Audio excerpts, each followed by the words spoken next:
Welcome to another exploration into the darker corners of American history, stories that remain as mysterious as they are unsettling. Before we begin, take a moment to let us know in the comments where you're watching from and what time of day or night this narration has reached you. On a cold November morning in 1920, in the quiet farmlands outside Springfield, Missouri, a discovery was made that would challenge everything we thought we knew about fire, death, and the limits of human understanding.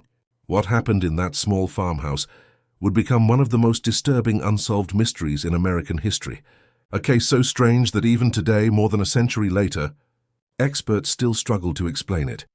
The first person to notice something was wrong was a neighbor woman named Martha Hendricks. She'd been walking past the Hargrove property on her way to the general store when she noticed something unusual. The front door was standing slightly ajar, swaying gently in the cold wind. It was a detail that might have meant nothing on any other property, but Samuel Hargrove was known for his meticulousness, his insistence on privacy, his almost obsessive need to keep his world sealed away from curious eyes. Martha hesitated at the edge of the property. She called out Samuel's name once, then twice. The silence that answered her was thick and unsettling, the kind of quiet that makes your skin prickle with instinctive warning. Still, concern overcame caution. She approached the house slowly, noting the absence of smoke, the lack of any visible damage to the structure. Everything appeared normal, peaceful even in the pale morning light. When she pushed the door open wider and stepped inside, the smell hit her immediately. It wasn't the acrid stench of a house fire, not the choking smoke that fills your lungs and makes your eyes water. This was something different, something she would later struggle to describe to the sheriff. It was sweet and nauseating at once, like rendered fat mixed with something metallic, something that made her stomach turn, and her instincts scream at her to leave. But Martha Hendricks was made of sterner stuff than most. She moved through the small house, calling Samuel's name, her voice growing more uncertain with each room. The kitchen was undisturbed, a single plate still sitting on the table. The sitting room showed no signs of struggle or disturbance. It was when she reached the bedroom that her world tilted into nightmare. The bed stood in the center of the room, its iron frame intact and unmarred. The quilts that had covered it were partially burned, reduced to charred fragments in some places, while remaining mysteriously whole in others. But it was what lay on the bed, or rather what remained of what once lay on the bed, that would haunt Martha Hendricks for the rest of her life. Where Samuel Hargrove should have been, there was only a pile of greasy grey ash and fragments of blackened bone. The ash had a strange, oily quality to it, and it had settled into a rough approximation of a human form, concentrated where a torso would be. But here's what made Martha's mind refuse to process what she was seeing. Beside this pile of human remains, perfectly intact and showing no signs of fire damage whatsoever, was a leg. A complete unburned human leg from the hip down, still clothed in Samuel's work trousers, still wearing his boot. Martha stumbled backward, her hand going to her mouth. She looked around the room wildly, trying to understand what she was witnessing. The wallpaper surrounding the bed was undamaged. The wooden floorboards beneath showed no signs of charring. A candle on the bedside table had burned down to a stub, but the table itself was perfectly preserved. Books on a nearby shelf showed no heat damage.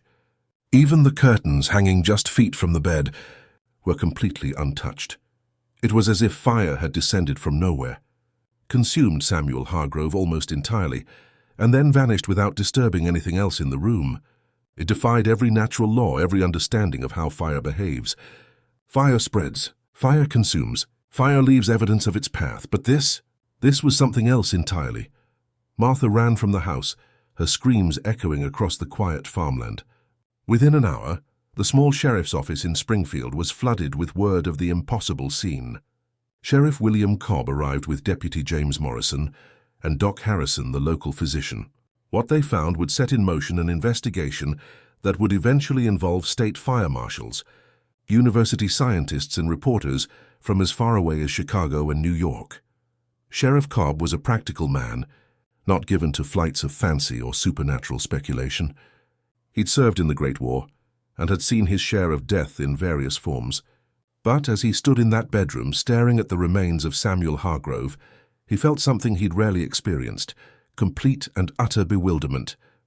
He circled the bed slowly, careful not to disturb the scene, his trained eye searching for any detail that might explain this impossibility. "Doc," he said finally, his voice rough with disbelief, "what in God's name are we looking at here?" Dr. Harrison had served the Springfield community for 30 years. He'd attended births and deaths, treated injuries and illnesses, seen the full spectrum of what could happen to the human body. But this was beyond his experience, beyond anything in his medical training. He approached the bed cautiously, bending to examine the ash and bone fragments without touching them. "This amount of destruction," he said slowly, "it would require intense heat, sustained over a considerable period. We're talking about temperatures high enough to reduce bone to ash, which requires heat far beyond what a typical fire produces."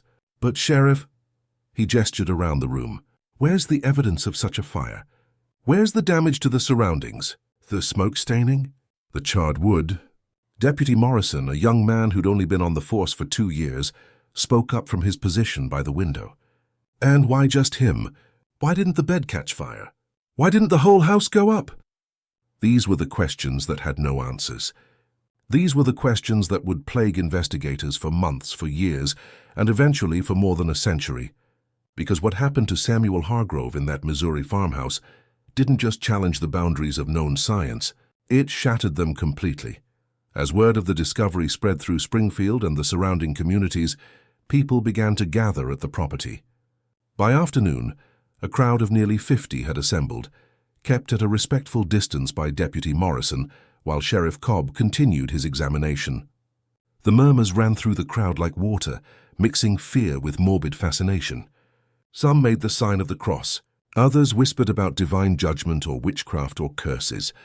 In 1920, in rural Missouri, the line between the natural and supernatural was thinner than it was in the cities, and people's minds reached for explanations that modern science might dismiss, but that felt true in their bones.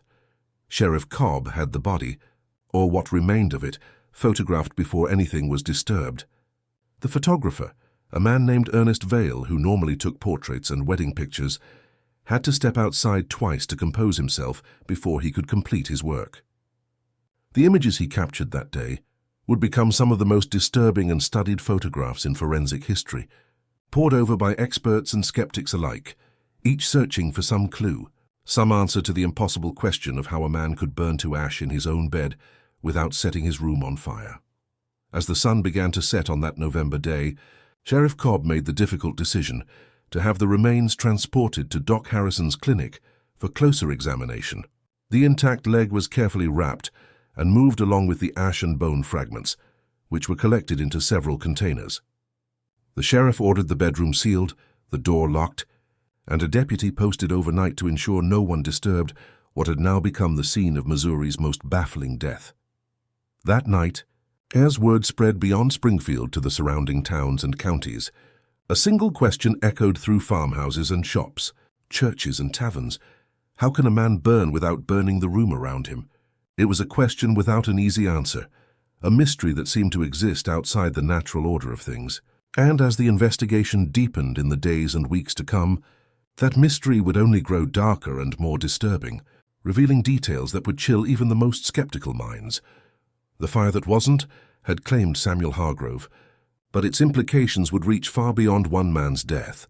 It would challenge the certainty of science, expose the limits of human understanding, and suggest that perhaps in the darkest corners of possibility, there are forces and phenomena that we are not meant to comprehend.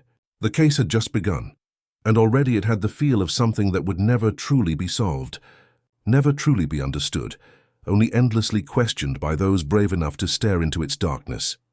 In the days following the discovery, as officials scrambled to make sense of the impossible scene in the Hargrove farmhouse, attention naturally turned to the victim himself.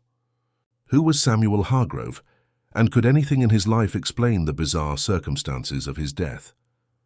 Samuel Hargrove had lived in the Springfield area his entire life, 57 years of quiet existence that seemed to leave only the faintest impression on those around him. He'd been born in 1863, just as the Civil War was tearing the nation apart, to a farming family that had settled in Missouri 2 generations earlier. His childhood had been unremarkable by all accounts, a rural upbringing typical of the era. He'd married young, at 23, to a woman named Eleanor Pritchett, and for a time it seemed Samuel would follow the same path as his father and grandfather before him, working the land and raising a family in the rolling hills of southwest Missouri. But life had other plans for Samuel Hargrove. Eleanor died in childbirth at age 26, and the baby, a girl, died with her. Samuel, devastated by the loss, retreated into himself. He sold most of the farmland, keeping only the house and a few acres around it. He took work where he could find it, odd jobs and seasonal labor, but mostly he kept to himself, becoming something of a hermit in a community that valued neighborliness and social connection. He wasn't unfriendly exactly, said Martin Schultz, who owned the property adjacent to Samuel's, but he wasn't friendly either, if you take my meaning. You'd wave to him, he'd nod back. You'd try to strike up a conversation, he'd give you one-word answers. After a while, folks just stopped trying. We figured he was entitled to his grief, to his privacy. But privacy in a small community is hard to maintain completely. And over the years, Samuel Hargrove's behavior began to attract a different kind of attention. People noticed things, strange things, things that, in hindsight, would take on an ominous significance. Agnes Miller, who lived about a mile down the road from Samuel, remembered seeing unusual lights in his windows at night. "Not lamplight," she insisted to the sheriff. "I know what a lamp looks like." These were different colors, blues and greens sometimes, other times bright white like lightning trapped in a bottle. I mentioned it to my husband more than once. He said Samuel was probably just reading by candlelight, and the colors were tricks of the eye, but I don't know. There was something unnatural about those lights. Others reported smells emanating from the Hargrove property, particularly in the weeks leading up to his death. Thomas Brighton, a farmhand who often passed by on his way to work, described it to investigators. It was like burning metal mixed with something sweet. Not sweet like flowers or baking, but sweet like when something chemical gets heated up. I smelled it maybe 3 or 4 times in October, always in the morning when I was heading to the Schultz farm. Made my nose burn a little, made me hurry past faster than usual. These accounts, dismissed as neighborhood gossip before Samuel's death, suddenly took on new significance. Sheriff Cobb interviewed everyone who'd had any contact with Samuel in recent years, building a picture of a man who had become increasingly reclusive and increasingly strange.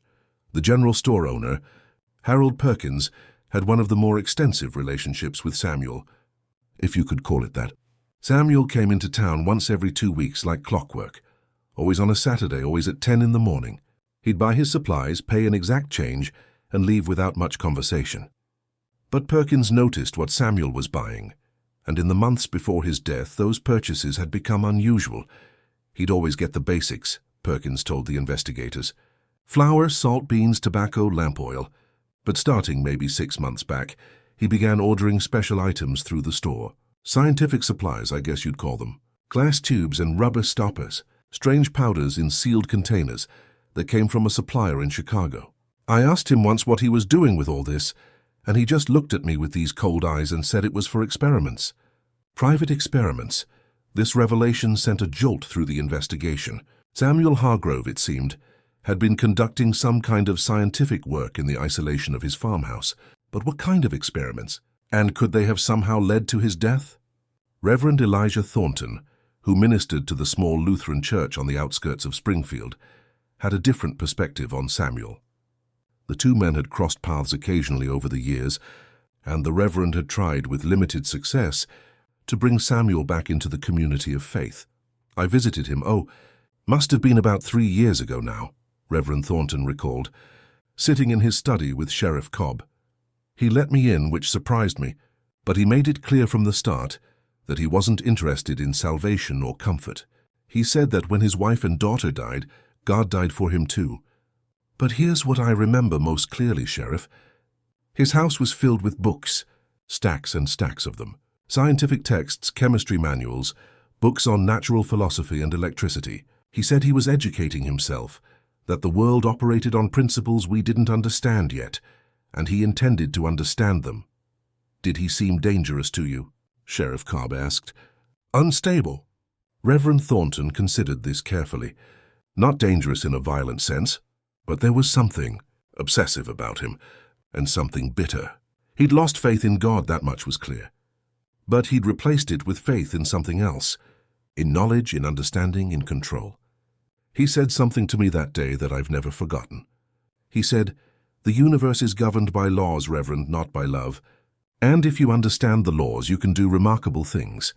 These interviews painted a picture of a man who had spent decades in isolation, immersing himself in scientific study, conducting private experiments with chemicals and processes that his neighbors found unsettling. The question was whether this amateur scientific work had somehow resulted in his death. Had Samuel Hargrove stumbled upon some dangerous chemical reaction? Had he accidentally set himself on fire through some volatile mixture of substances? But even as these theories formed, they failed to explain the central mystery. The precision of the burning, the complete lack of fire damage to anything except Samuel himself. A chemical accident would have caused an explosion, a flash fire, something that would have left evidence throughout the room. What happened to Samuel Hargrove was selective, targeted almost, as if the fire had known exactly what it wanted to consume. Dr. Harrison, examining Samuel's purchasing records from the Chicago Chemical Supply Company, identified several substances that raised red flags. Potassium permanganate, white phosphorus, various sulfates and nitrates. These were dangerous materials in the hands of someone untrained, capable of violent reactions if mixed improperly. "But here's what doesn't make sense," Doc Harrison said, spreading the records across Sheriff Cobb's desk. "Even if he mixed something volatile, even if he caused a chemical fire, it would have been sudden and violent. It would have thrown material across the room. It might have killed him, certainly, but it wouldn't have reduced him to ash while leaving everything else intact. That kind of combustion requires sustained heat over time, not a sudden flash." As November wore on and the investigation continued, the residents of Springfield began to see Samuel Hargrove in a new light. The quiet widower, the reclusive neighbor, had been something else entirely. He'd been a man obsessed, a self-taught scientist working in isolation on experiments that no one understood. Some began to wonder if Samuel had been trying to discover something, if he'd been chasing some theory or principle that had ultimately consumed him. Martha Hendricks, the woman who'd found Samuel's body, told her friends at the church that she'd always felt an unease around the Hargrove property. "It wasn't just that he was unfriendly," she said. "It was that the place felt wrong somehow, like something unnatural was happening there. I can't explain it better than that. And now look what happened. Maybe he was meddling with things man wasn't meant to meddle with." This sentiment, mixing fear with a kind of grim satisfaction, spread through certain segments of the community. Samuel Hargrove had withdrawn from the company of man and the grace of God, had immersed himself in forbidden knowledge, and had paid the price. It was a narrative that fit comfortably with certain religious and moral frameworks, offering an explanation when science seemed to provide none. But Sheriff Cobb wasn't satisfied with supernatural explanations. He was a lawman, and he needed evidence, facts, something concrete that could close this case. The problem was that every fact he uncovered seemed to deepen the mystery rather than solve it. Samuel Hargrove had been a man with secrets, a man conducting experiments in isolation, a man who'd ordered dangerous chemicals and read esoteric scientific texts, but none of this explained how he'd burned to ash in his bed without setting the room on fire. In the absence of clear answers, rumors flourished. Some said Samuel had been visited by a mysterious stranger in the weeks before his death, though no one could provide specifics. Others claimed to have seen strange lights, not just in his windows but hovering over his property at night. A few whispered about devil worship and black magic, though there was no evidence Samuel had any interest in the occult. He'd been interested in science, in chemistry and physics and electricity, but that was enough for some to cast him as a sorcerer rather than a researcher. The truth, as Sheriff Cobb was learning, was that Samuel Hargrove had been a complicated man living a hidden life. The death of his wife and child had broken something in him, had sent him down a path of isolation and obsessive study. He'd turned away from human connection and toward the cold comfort of scientific knowledge. And somewhere in that journey, something had gone catastrophically wrong. But what exactly had gone wrong? That remained the question that haunted everyone who looked into Samuel Hargrove's pale, dead eyes, staring up from the one photograph taken of him in life. A wedding photo from 1886 that showed a young man with hope still visible in his face, standing beside a beautiful young woman who would be dead within 3 years. That young man was gone now, reduced to ash and bone fragments, leaving behind only questions that no one seemed able to answer. As investigators prepared to conduct a more thorough examination of the Hargrove property, the community settled into an uneasy awareness. One of their own had died in a way that defied explanation, and in the dying, he'd revealed himself to be someone they'd never really known at all.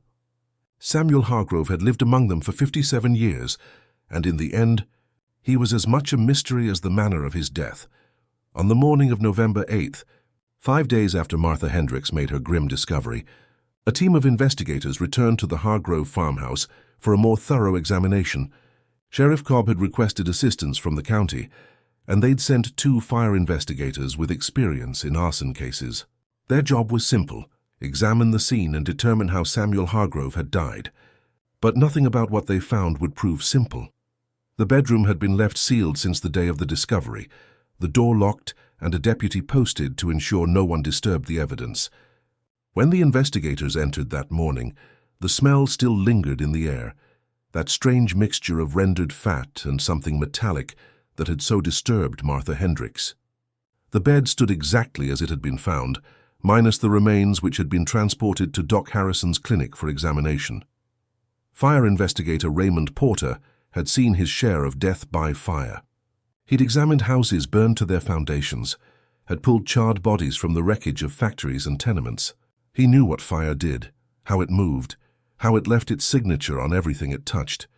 But as he stood in Samuel Hargrove's bedroom, he realized immediately that he was looking at something outside his experience. "This is impossible," he said quietly to his partner, Charles Drummond. "Do you see any evidence of a fire in this room?" "Any at all?"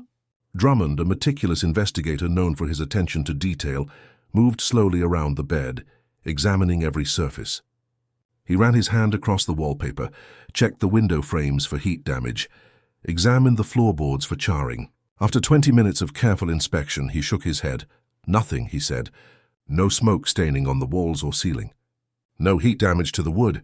The window glass isn't cracked from thermal stress. Even the bedding, what's left of it, is only partially burned, and that burning is localized to the area where the body lay." "Raymond, I've never seen anything like this. Fire doesn't behave this way." "It can't." They turned their attention to the bed itself. The iron frame showed no sign of heat damage, no warping or discoloration that would indicate it had been exposed to intense temperatures. The mattress beneath where Samuel had lain was burned through in places, but even there the burning was strange. It wasn't the complete charring you'd expect from prolonged exposure to flame. Instead, it was more like the mattress had been slowly melted away, consumed from above, while the material beneath remained relatively intact. Sheriff Cobb watched from the doorway as the 2 experts worked, hoping they would find something he'd missed, some detail that would crack this case open. Instead, he watched as they became increasingly disturbed, their professional confidence giving way to confusion and unease. "The concentration of destruction is what's most unusual," Porter said, making notes in his examination book. "To reduce a human body to ash requires sustained temperatures of at least 1,500 degrees Fahrenheit, often higher. We're talking about crematorium temperatures. But you can't generate that kind of heat in an open room without burning everything around it. The walls should be charred. The ceiling should show damage. At minimum, everything in this room should show signs of heat exposure. But there's nothing." Drummond had moved to the bedside table, examining the candle that Martha Hendricks had noted in her initial report. It was a simple tallow candle, the kind you could buy at any general store, and it had burned down to about half its length before going out. He scraped a small sample from the wick and the melted wax around it, sealing it in a glass vial for later analysis. Could the candle have been the ignition source? Sheriff Cobb asked. "For what?" Drummond replied. "A candle this size couldn't generate enough heat to do this kind of damage, not in 100 years of burning. And besides, look at it. The table isn't burned. The candle holder isn't even scorched. If this candle had somehow started a fire hot enough to consume a human body, it would have burned the table first." They examined the curtains next, which hung just 3 feet from where Samuel's head would have been. The fabric was intact, undamaged by heat or smoke. Porter held a small lantern close to the curtains, studying the weave for any sign of damage, but found nothing. In a typical fire, he explained to Sheriff Cobb, these curtains would have been one of the first things to catch. Fabric like this is highly flammable. But they're pristine. It's as if the fire, whatever caused it, was somehow contained to the body itself and nothing else. The investigators spent the next 3 hours examining every inch of the room. They checked the walls for hidden accelerants, looked for evidence of electrical wiring that might have caused a short circuit, examined the floorboards beneath the bed for any sign of accelerant that might have been poured there. They found nothing. No evidence of arson, no evidence of an accident, no evidence of anything that could explain how Samuel Hargrove had burned to ash in the middle of his room without setting anything else on fire. Finally, they turned their attention to the strange residue that had been left behind.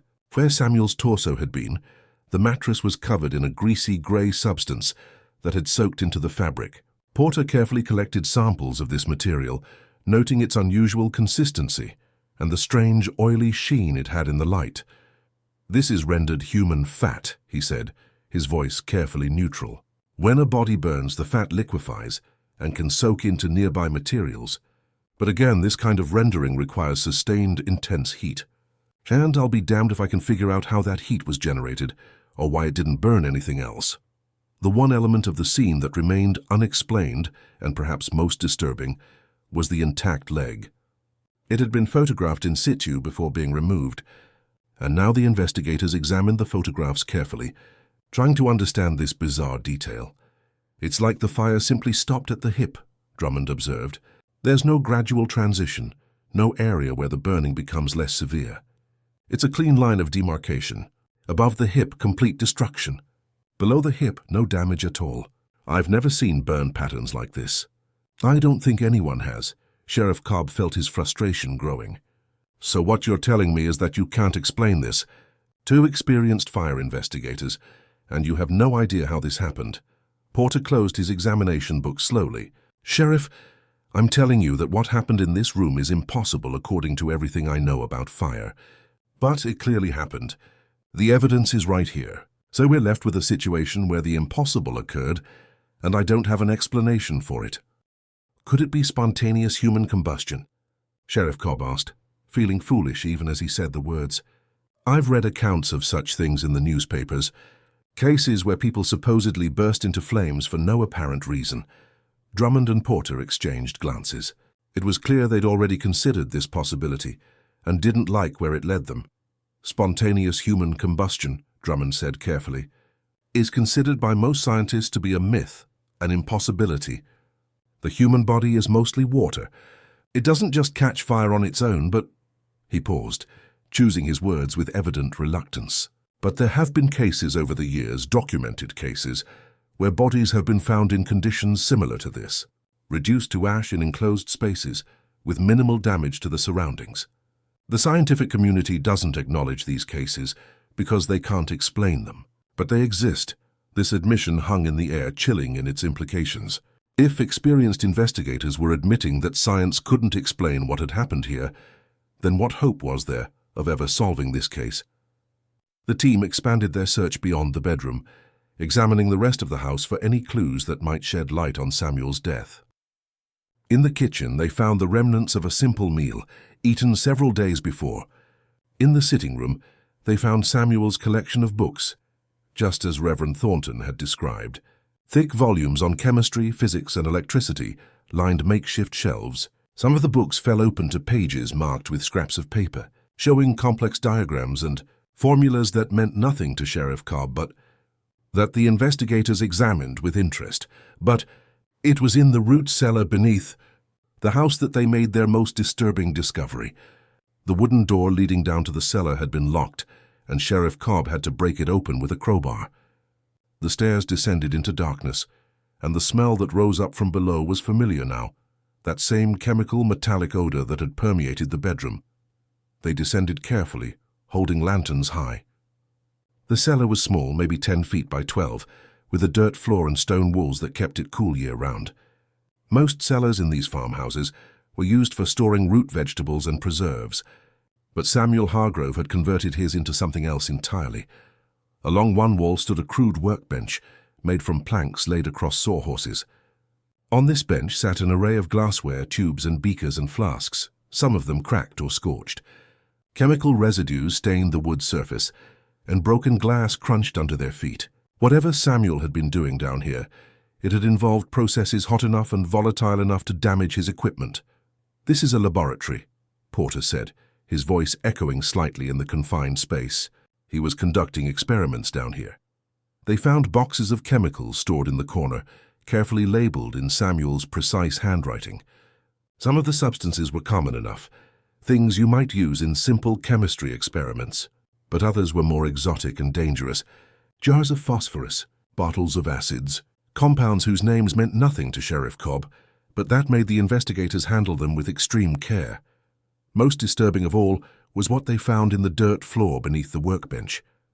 The ground there had been scorched, blackened in several places as if from intense heat or chemical reactions, and in one spot, about 2 feet in diameter, the dirt had been fused into a glassy substance, melted by temperatures so high that it had literally turned the earth into crude glass.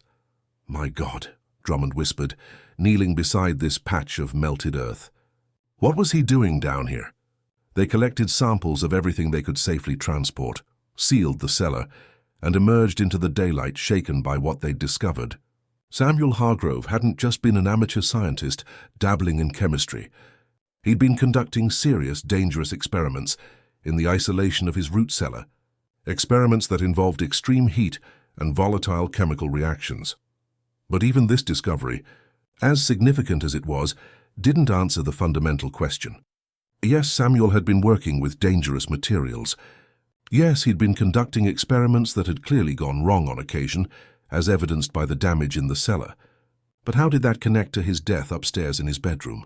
There was no evidence that he'd brought his experiments up to the sleeping area. No chemical residues on the bed, no equipment in the room. Whatever killed Samuel Hargrove had happened while he slept, and it had happened in a way that left no trace except for his own consumed body. As the investigators prepared to leave that afternoon, they stood outside the farmhouse looking back at it with a mixture of frustration and unease. The structure looked peaceful in the pale November sunlight, just another weathered farmhouse in rural Missouri. But they knew what it contained now: the impossible scene in that bedroom, the evidence of strange experiments in the cellar below. The house had become more than a crime scene. It had become a place where the natural order had been violated, where something had happened that shouldn't have been possible. "We'll send our reports to the county," Porter said to Sheriff Cobb, "but I'll tell you now, Sheriff, our official conclusion is going to be undetermined cause of death. We can document what we found, but we can't explain it." "I'm sorry." Sheriff Cobb nodded slowly, watching as the investigators loaded their samples into their vehicle. He'd hoped for answers, for closure, for something he could tell the community that would make sense of this tragedy. Instead, he had more questions, more mysteries, and the growing, uncomfortable awareness that some things might be beyond human understanding. As night fell on the Hargrove property, a deputy was once again posted to watch over the scene. But this time, the deputy stood well back from the house, his eyes fixed on the dark windows, wondering what had happened within those walls and hoping he would never have to find out firsthand. The scene of the unseen fire had been examined by experts, documented and photographed, sampled and studied. And yet it remained as mysterious as ever, a puzzle with no solution, a death that defied every rule by which deaths were supposed to occur. Somewhere in that house, in that bedroom, Samuel Hargrove had encountered something that consumed him from the inside out, that burned him to ash while leaving the world around him untouched. Whether that something was a chemical reaction, a natural phenomenon science didn't yet understand, or something else entirely, no one could say.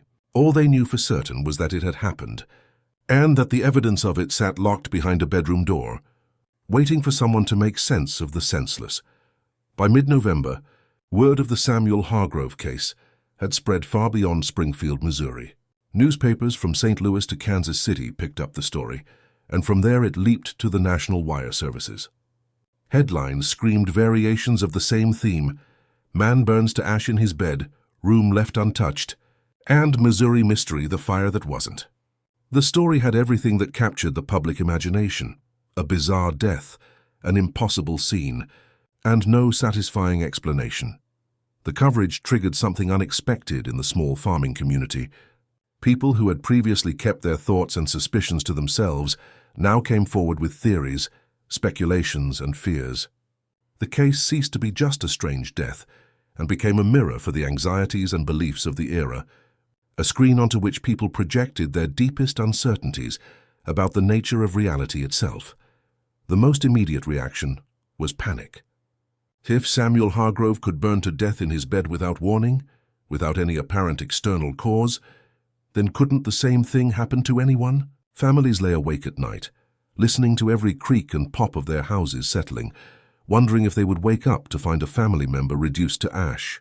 The general store in Springfield sold out of fire extinguishers within a week, even though everyone acknowledged that a fire extinguisher would have been useless in Samuel's case. Dr. Harrison found himself fielding questions from concerned citizens about the health risks associated with spontaneous combustion.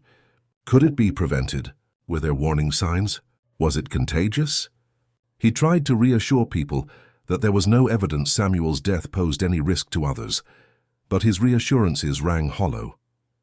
After all, if the experts couldn't explain what had happened, how could they be sure it wouldn't happen again?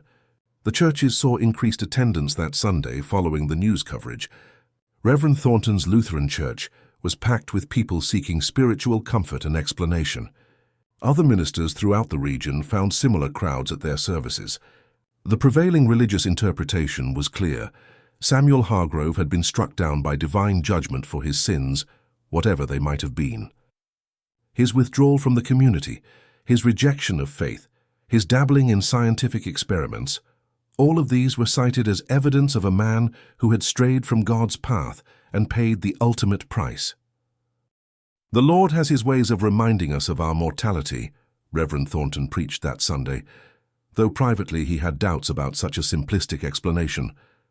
Samuel Hargrove turned away from the light and toward the darkness of his own understanding. Let this be a lesson to all of us about the dangers of pride, of thinking we can understand the mysteries of creation through human reason alone. But not everyone in Springfield accepted the religious interpretation. A counter-narrative emerged, fueled by the more scientifically minded members of the community and amplified by newspaper coverage from the cities. This narrative focused on Samuel's experiments, on the dangerous chemicals found in his cellar, on the evidence of strange reactions and unexplained phenomena on his property. This wasn't divine judgment, argued Harold Perkins, the store owner, in conversations at his counter. This was science gone wrong. Samuel was mixing things he shouldn't have been mixing, heating things to temperatures that weren't natural. He caused some kind of chemical reaction that killed him. It's tragic, but it's not supernatural. Yet even this more rational explanation struggled to account for the specific details of the scene. Chemical accidents didn't reduce bodies to ash while leaving surroundings intact. Chemical fires exploded or spread. They didn't burn selectively. Every time someone tried to construct a purely scientific explanation, they ran into the same wall of impossibility that had stymied the professional investigators. Into this confused atmosphere came the tabloid press, sensing a story that could sell papers by feeding the public's hunger for the sensational. The more responsible newspapers had reported the facts as they were known, but the tabloids went further, embellishing and speculating wildly. "Scientist summons demon, gets consumed by hellfire," screamed one headline. Another claimed, "Secret government experiments in Missouri, local man victim of new death ray."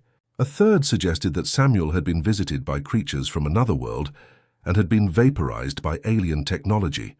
These stories were dismissed by serious people, but they found an audience nonetheless, especially among those looking for any explanation, no matter how outlandish, that could make sense of the senseless. In an era where science was rapidly changing the world, where electricity and radio and automobiles were transforming daily life, perhaps it wasn't so hard to believe that other, darker technologies existed beyond public knowledge.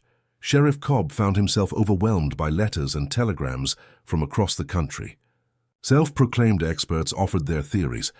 Psychic mediums volunteered to conduct seances to contact Samuel's spirit.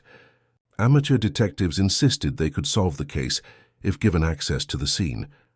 The sheriff politely declined these offers, but he couldn't stop people from speculating, from building their own narratives around the scant facts available. The scientific community's response was more muted but equally divided. The case was discussed in the letters sections of several academic journals, with chemists and physicists weighing in on possible explanations. Some suggested ball lightning, a rare and poorly understood electrical phenomenon that could theoretically generate intense localized heat. Others proposed that Samuel might have been conducting experiments with white phosphorus or other pyrophoric materials that could ignite spontaneously under certain conditions. But for every theory proposed, there were other scientists pointing out the flaws and impossibilities. Ball lightning had never been documented to behave this way. Pyrophoric materials would have left chemical residues that the investigators didn't find. The sustained intense heat required to reduce a body to ash couldn't be generated by any chemical reaction small enough to be contained to a bed. Dr. Edmund Foster, a chemistry professor at Washington University in St. Louis, published a letter in the Post-Dispatch that summarized the scientific community's frustration. "The Hargrove case presents us with a paradox," he wrote. "The evidence before us suggests a phenomenon that violates our understanding of thermodynamics and combustion. Yet we cannot simply dismiss the evidence because it contradicts our theories. Either our understanding is incomplete, or the evidence itself is somehow mistaken. Until we can examine the scene and the remains more thoroughly, we are left in the uncomfortable position of acknowledging that we do not know what killed Samuel Hargrove." This admission of ignorance from the scientific establishment only fed the public's anxiety. If scientists couldn't explain it, if their theories and formulas and instruments were useless in the face of this mystery, then what protection did ordinary knowledge offer? The case seemed to suggest that the world was more strange and dangerous than rational minds wanted to believe. As November wore on, the Hargrove farmhouse became an object of morbid fascination. Despite Sheriff Cobb's efforts to keep people away, locals would drive past slowly, staring at the windows, half expecting to see strange lights or other manifestations. Some brave or foolish souls would approach the property at night, daring each other to touch the walls or look through the windows, though none had the courage to actually enter. Stories began to accumulate around the property, the way stories do around places where something terrible and inexplicable has happened. People claimed to see lights moving inside the house, even though it was locked and empty. Others reported hearing sounds, like someone moving around, conducting experiments. A farmer swore he'd seen Samuel's ghost standing in the front doorway one dusk, staring out at the road with empty eyes. Sheriff Cobb dismissed these reports as hysteria and imagination, but he couldn't deny that the property had taken on an atmosphere, a feeling of wrongness that made even skeptical men uneasy. He'd been back to the house several times since the initial investigation, and each time he felt it, a cold prickling on the back of his neck, a sense that he was being watched by something he couldn't see. The most disturbing development came from an unexpected source. On November 18th, nearly 3 weeks after Samuel's body was discovered, a local priest named Father Michael Brennan came to the sheriff's office with a confession of sorts. Father Brennan served a small Catholic church about 5 miles from Samuel's property, and he'd been wrestling with his conscience since hearing about the death. "I should have come forward sooner," he told Sheriff Cobb, his hands twisting nervously in his lap. "But I didn't know what to make of it, didn't know if it meant anything." "What are you talking about, Father?" Sheriff Cobb asked. "Samuel Hargrove came to see me," Father Brennan said, "about 2 weeks before he died. It was late evening, and I was preparing to close the church when he appeared. I'd never spoken to him before, though I knew who he was.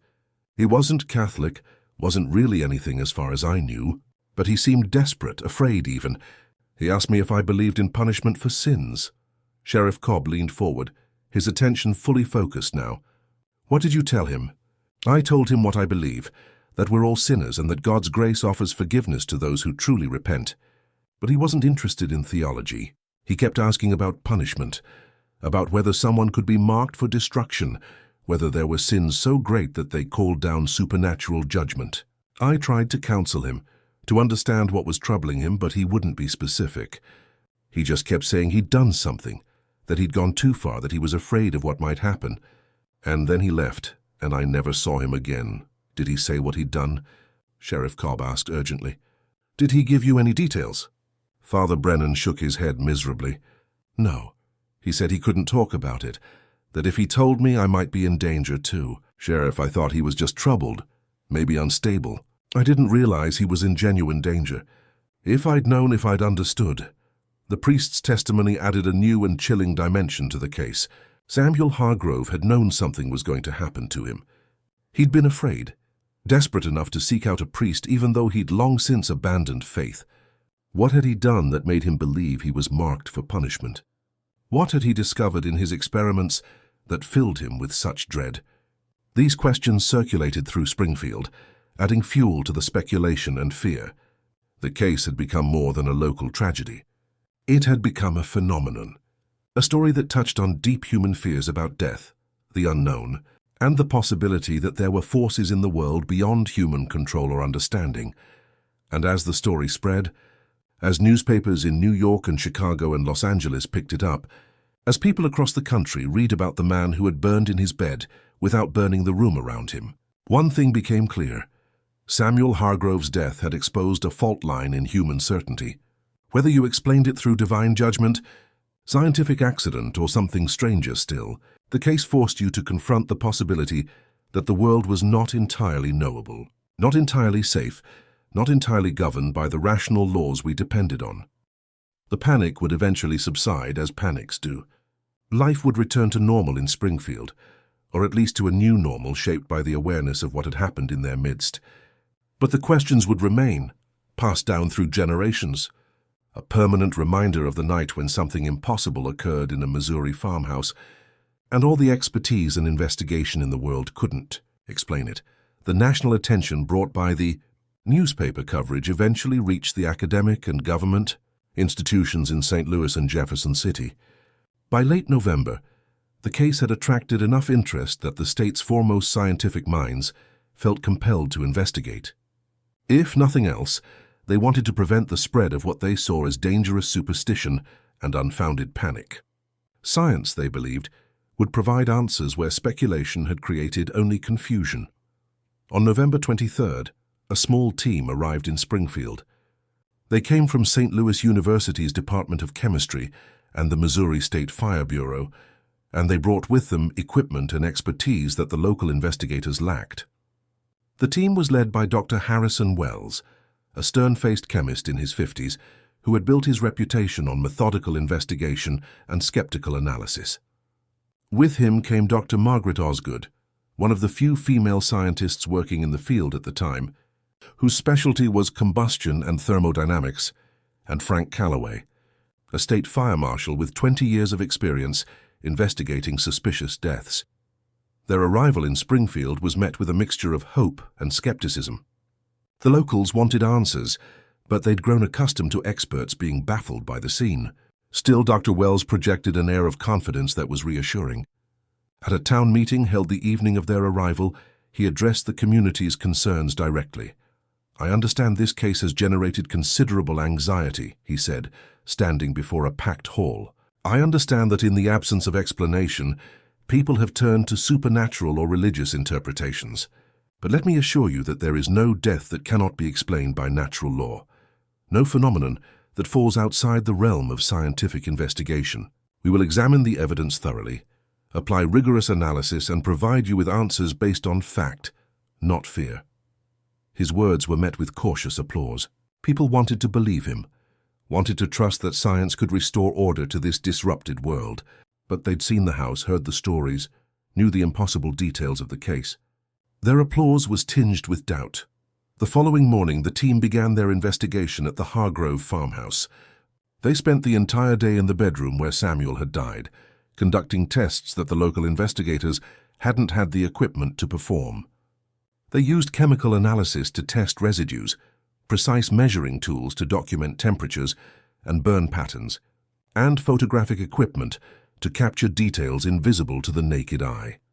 Dr. Osgood paid particular attention to the greasy residue that remained on the mattress.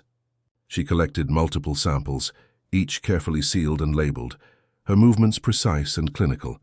When Sheriff Cobb asked what she was looking for, she explained without looking up from her work. "Human body fat has a very specific chemical composition," she said.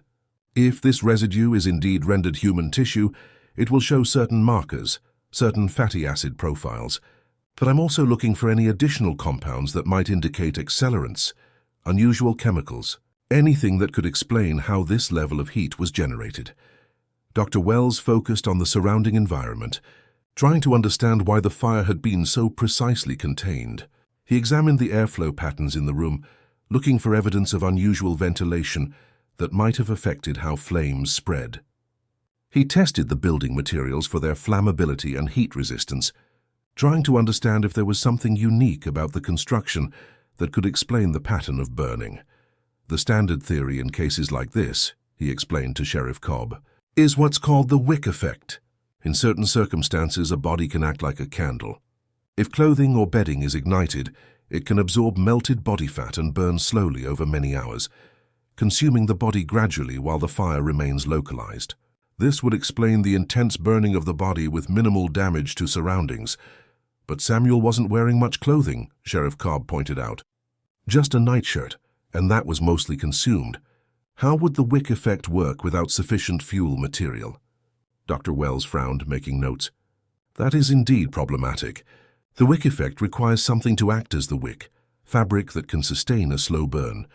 If that was absent—" He trailed off, his confidence visibly shaken. Meanwhile, Frank Calloway conducted his own investigation, focusing on the possibility of foul play. Could someone have killed Samuel and then attempted to destroy the body? It was a theory that had been considered and dismissed before, but Calloway wanted to be thorough. He examined the locks on the windows and doors, looking for signs of forced entry. He interviewed neighbors again, asking if anyone had seen visitors to the property in the days before Samuel's death. He even considered the possibility that Samuel had been killed elsewhere and his body transported to the bed.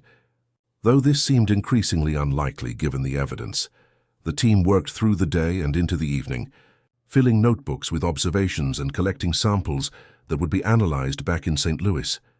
They examined Samuel's laboratory in the cellar with particular interest, documenting the chemicals present and trying to reconstruct what experiments he might have been conducting. Dr. Osgood was especially intrigued by the patch of melted earth beneath Samuel's workbench. She carefully extracted samples of the glassified soil, handling them with tweezers and sealing them in protective containers. "This required extreme heat," she said, holding one sample up to the light. "We're talking about temperatures in excess of 2,000 degrees Fahrenheit, possibly higher. That's hot enough to melt silica, to literally turn dirt into glass. What was he doing that could generate that kind of heat?" They found scattered notes among Samuel's things, pages covered with calculations and chemical formulas. Most of it was standard chemistry, experiments in heating and combustion that any amateur scientist might pursue. But there were other notes, cryptic observations that suggested Samuel had been exploring more unusual territory. One page, dated October 15th, 2 weeks before his death, contained a single paragraph written in Samuel's careful hand. "The principle is sound, but the control is difficult. The reaction, once initiated, wants to continue beyond all containment. The heat builds on itself, creating a cascade effect that I cannot yet regulate. Must find a way to limit the scope, or the consequences could be catastrophic." Dr. Wells read this passage multiple times, trying to parse its meaning. What principle was Samuel referring to? What reaction? The note suggested Samuel had been working on something involving heat generation, something that could cascade beyond control. But what? On the second day of their investigation, the team conducted a series of controlled experiments in the farmhouse, trying to recreate conditions that might explain what had happened. They burned fabric samples on the bed, trying to produce the pattern of burning that had been observed. They tested various chemical compounds from Samuel's laboratory, heating them in controlled conditions to see how they reacted. They even brought in a pig carcass, similar in size to a human body, and attempted to burn it using various methods to see if they could produce similar results to what had happened to Samuel. Every experiment failed to recreate the phenomenon. Fabric burned but didn't generate enough heat to consume a body. Chemicals reacted, Some violently, but none produced the sustained, intense heat required. The pig carcass, when exposed to flame, blackened and charred but didn't reduce to ash, and the surrounding bed showed significant fire damage that had been absent in Samuel's case. By the end of the second day, Dr. Wells's confidence had evaporated. He sat in Sheriff Cobb's office that evening, looking tired and frustrated in a way he'd never appeared when he first arrived. "I don't understand it," he admitted quietly. "Every test we've conducted, every analysis we've performed points to the same conclusion. What happened in that bedroom is thermodynamically impossible. You cannot generate the heat required to reduce a body to ash without leaving massive thermal damage to the surrounding environment. It's simply not possible under known physical laws." "So what are you saying?" Sheriff Cobb asked. "That it didn't happen? We have the evidence, Doctor. We have the remains, the photographs, the testimonies." "I'm saying," Dr. Wells replied carefully, "that either we're missing some crucial piece of information about what occurred, or we're dealing with a phenomenon that current science cannot explain. Neither option is satisfying." Dr. Osgood's analysis of the fatty residue had revealed something interesting, though it raised more questions than it answered. The residue was indeed human tissue, showing all the markers expected from rendered body fat. But there were also trace amounts of unusual compounds, chemical signatures that she couldn't immediately identify. She'd sent samples to more specialized laboratories for further analysis, but the results wouldn't be available for weeks. "There's something else in this residue," she told the team. "Some compound I don't recognize. It could be a metabolic byproduct, something naturally occurring but rare. Or it could be something Samuel ingested or was exposed to. Until we can identify it, I can't say whether it's relevant to his death." Frank Calloway had ruled out foul play with reasonable confidence. There was no evidence of forced entry, no signs of struggle, no indication that anyone else had been present when Samuel died. Unless someone had a key and could come and go without leaving traces, which seemed unlikely, Samuel had been alone that night. "Which brings us back to the central mystery," Calloway said. "Samuel Hargrove somehow burned to death in his bed, through mechanisms we cannot determine, and he did so alone in a locked house. If it's not murder and it's not a conventional fire, then what is it?" The team remained in Springfield for one more day, conducting final tests and double-checking their findings. They photographed the scene extensively, documenting every detail for future study. They collected the remaining unburned sections of the bed and bedding, hoping that further analysis might reveal something they'd missed. They even took samples from the walls and ceiling, testing for chemical residues that might indicate unusual atmospheric conditions in the room. But in the end, despite all their equipment, expertise, and systematic investigation, they had no definitive answer. On November 26th, they held a final meeting with Sheriff Cobb and local officials to present their findings. Such as they were, "Our investigation has confirmed the basic facts of the case," Dr. Wells said, reading from his prepared report. "Samuel Hargrove died in his bed, and his body was subjected to intense heat that reduced most of it to ash. This burning was highly localized, with minimal damage to the surrounding environment. We have found no evidence of accelerants, no indication of conventional fire, and no signs of foul play, based on our analysis. We believe Samuel may have been conducting experiments with unknown chemicals or processes that resulted in some form of exothermic reaction. However, we cannot conclusively determine the nature of this reaction or explain how it could have generated sufficient heat to consume a human body while leaving the room intact. Our official determination is that Samuel Hargrove died of thermal injury due to unknown causes. We recommend continued investigation as new forensic techniques become available. Until such time, this case must remain classified as unexplained." The response to this report was mixed. Some in the community appreciated the thoroughness of the investigation and accepted that not everything could be immediately explained. Others saw the experts' failure as validation of supernatural explanations. If science couldn't solve this, perhaps it was beyond the realm of natural law. The St. Louis newspapers covered the team's findings with headlines like "Scientists Baffled by Missouri Mystery" and "Expert Admits Death Defies Explanation." The story took on new life, spreading further across the country. Dr. Wells, who had arrived in Springfield confident in science's ability to explain everything, left humbled and disturbed, in his private notes, never published but preserved in the university archives. Dr. Wells wrote, "The Hargrove case represents either a gap in our scientific knowledge or a phenomenon that operates outside known natural law. I am not comfortable with either conclusion. If it is a gap in knowledge, it is a profound one, suggesting that our understanding of combustion, thermodynamics, and the behavior of fire is fundamentally incomplete. If it operates outside natural law, then we are forced to consider possibilities that science has long dismissed as impossible. I do not know which alternative is more troubling." Dr. Osgood, in her own private correspondence, was more direct. "I have spent my career studying fire, understanding how it starts, how it spreads, how it consumes. I thought I understood the principles completely. The Hargrove case has shaken that confidence. There is something happening here that doesn't fit our models, doesn't obey the rules as we understand them. Until we can explain it, we must remain open to the possibility that there are forms of combustion, types of fire, that we have never encountered before. The alternative that this is supernatural or paranormal is something I cannot accept. But I also cannot explain what I saw in that farmhouse, and that uncertainty will haunt me."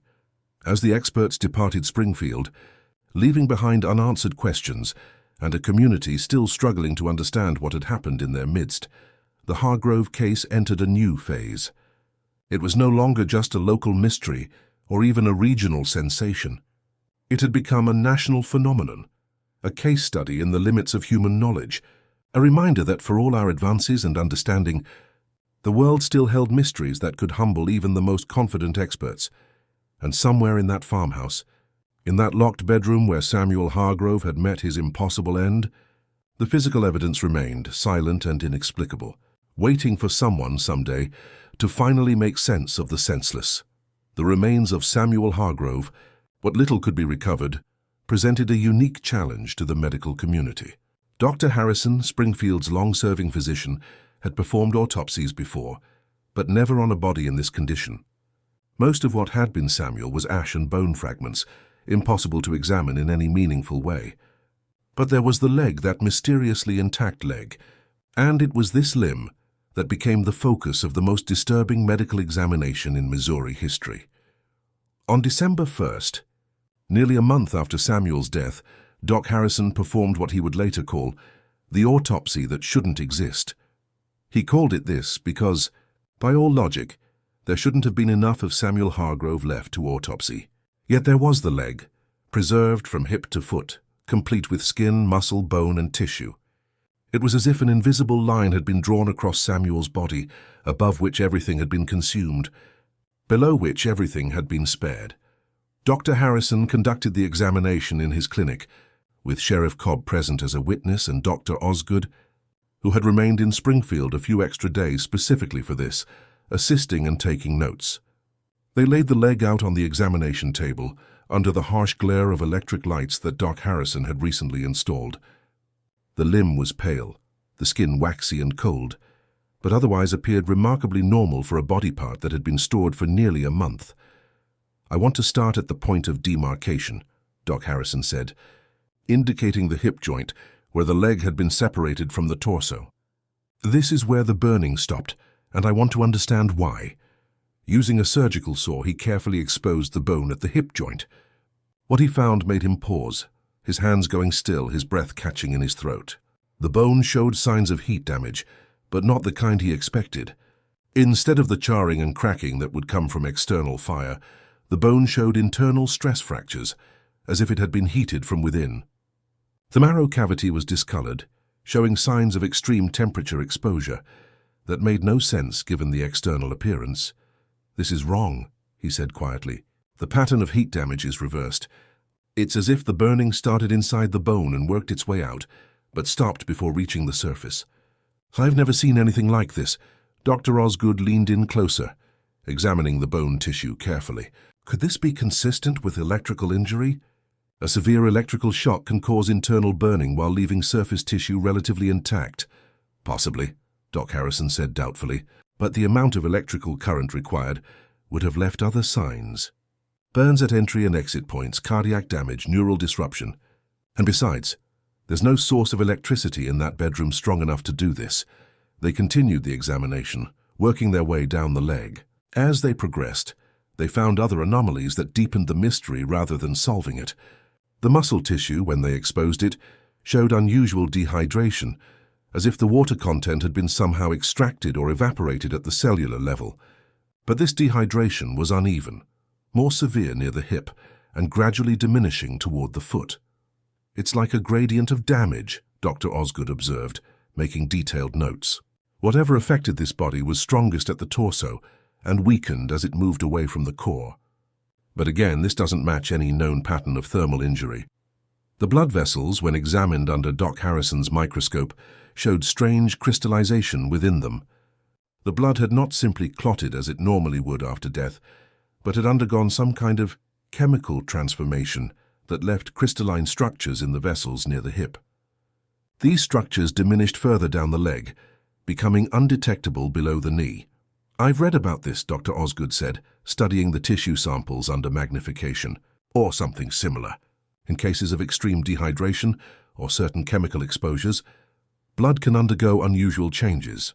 But the temperature and conditions required would have destroyed the tissue long before these formations could develop. It's paradoxical." They examined the skin carefully, looking for any external marks that might indicate injury or exposure to chemicals. They found nothing. No burns, no chemical damage, no trauma. The skin was pale and waxy but intact. Even the hair on the leg was undamaged, lying flat and normal against the skin. "Whatever burned Samuel Hargrove," Doc Harrison said, stepping back from the table to gather his thoughts, "it somehow differentiated between his upper body and lower body. It consumed everything above the hip, with intensity sufficient to reduce bone to ash, but stopped completely at an almost arbitrary point. This speaks to a level of precision that natural phenomena don't possess. Fire doesn't follow boundaries like this. It spreads, consumes, destroys everything in its path. Unless it's not fire as we understand it," Dr. Osgood said quietly. "Unless we're dealing with some form of energy transfer or reaction that operates under different principles." They worked for 6 more hours, documenting every detail of the leg, collecting tissue samples that would be preserved for future study. When they finally finished, exhausted and disturbed by what they'd found, Doc Harrison wrote his preliminary report in his clinic journal. It was this report that would later become the subject of legend and speculation, because of both what it contained and what happened to it. The report described in clinical detail the anomalies they'd discovered, the internal heat damage to bone, the unusual dehydration of tissue, the crystallization in blood vessels, the gradient of damage that suggested a source at the body's core. But it was Doc Harrison's conclusion that would prove most controversial. "In my professional opinion," he wrote, "the thermal injury that killed Samuel Hargrove did not originate from an external source. The pattern of damage suggests that the burning began within the body itself, at or near the vital organs, and radiated outward. This is inconsistent with any known form of combustion, whether chemical, electrical, or thermal. I am forced to conclude that Samuel Hargrove somehow burned from the inside out, through mechanisms that medical science cannot currently explain. The organs, if they could be examined, would likely show the most severe damage, but they have been completely destroyed, existing now only as ash and vapor. This conclusion, suggesting that Samuel had somehow combusted from within, sent ripples through the medical community when Doc Harrison shared his findings with colleagues. It seemed to validate the most extreme theories about spontaneous human combustion, a phenomenon that mainstream science dismissed as myth and superstition. Yet here was a respected physician, a man known for his rational, conservative approach to medicine, stating in official record that he could find no other explanation. But Doc Harrison's report contained other observations, notes that he made in the margins that were never meant for public consumption. These marginal notes revealed a man deeply disturbed by what he'd witnessed, struggling to reconcile his scientific training with the evidence before him. "The way the tissue responds when sectioned is unusual," read one marginal note. "It has a friable quality, crumbling more easily than it should, as if structurally weakened at a molecular level. What could cause this? What process could alter tissue composition so fundamentally?" Another note, written in a shakier hand, suggested Doc Harrison's growing unease. "I find myself reluctant to handle these samples. There is nothing objectively dangerous about them. They are simply preserved tissue from a deceased individual, yet I feel an instinctive aversion, as if my body recognizes something wrong that my mind cannot articulate. This is not scientific, but I must be honest in my observations, and I observe that this case affects me in ways previous autopsies never have. The most disturbing marginal note came at the end of his examination. The leg itself seems to be slowly deteriorating, degrading faster than normal decay would account for. I have preserved it in formaldehyde, but the tissue continues to break down. It is as if whatever process consumed Samuel is still active, still slowly working through what remains. This may be imagination, but I intend to monitor the remains carefully. This observation about continuing deterioration proved prophetic.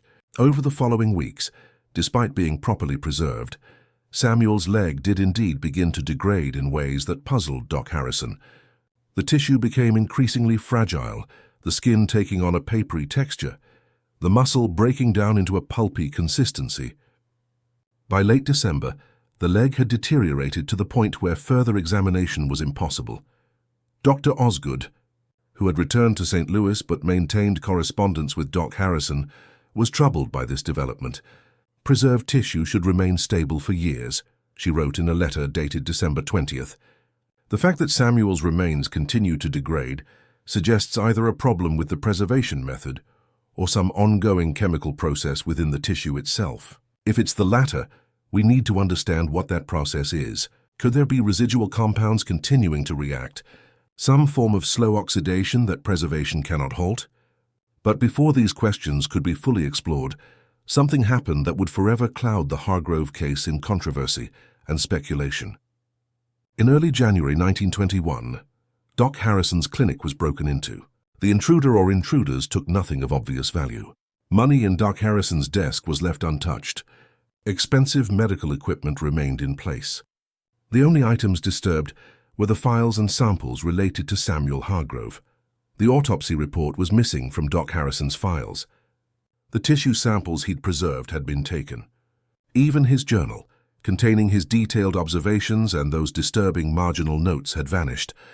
It was as if someone wanted to erase the physical evidence of the examination, to remove from existence the documentation of what Doc Harrison had discovered.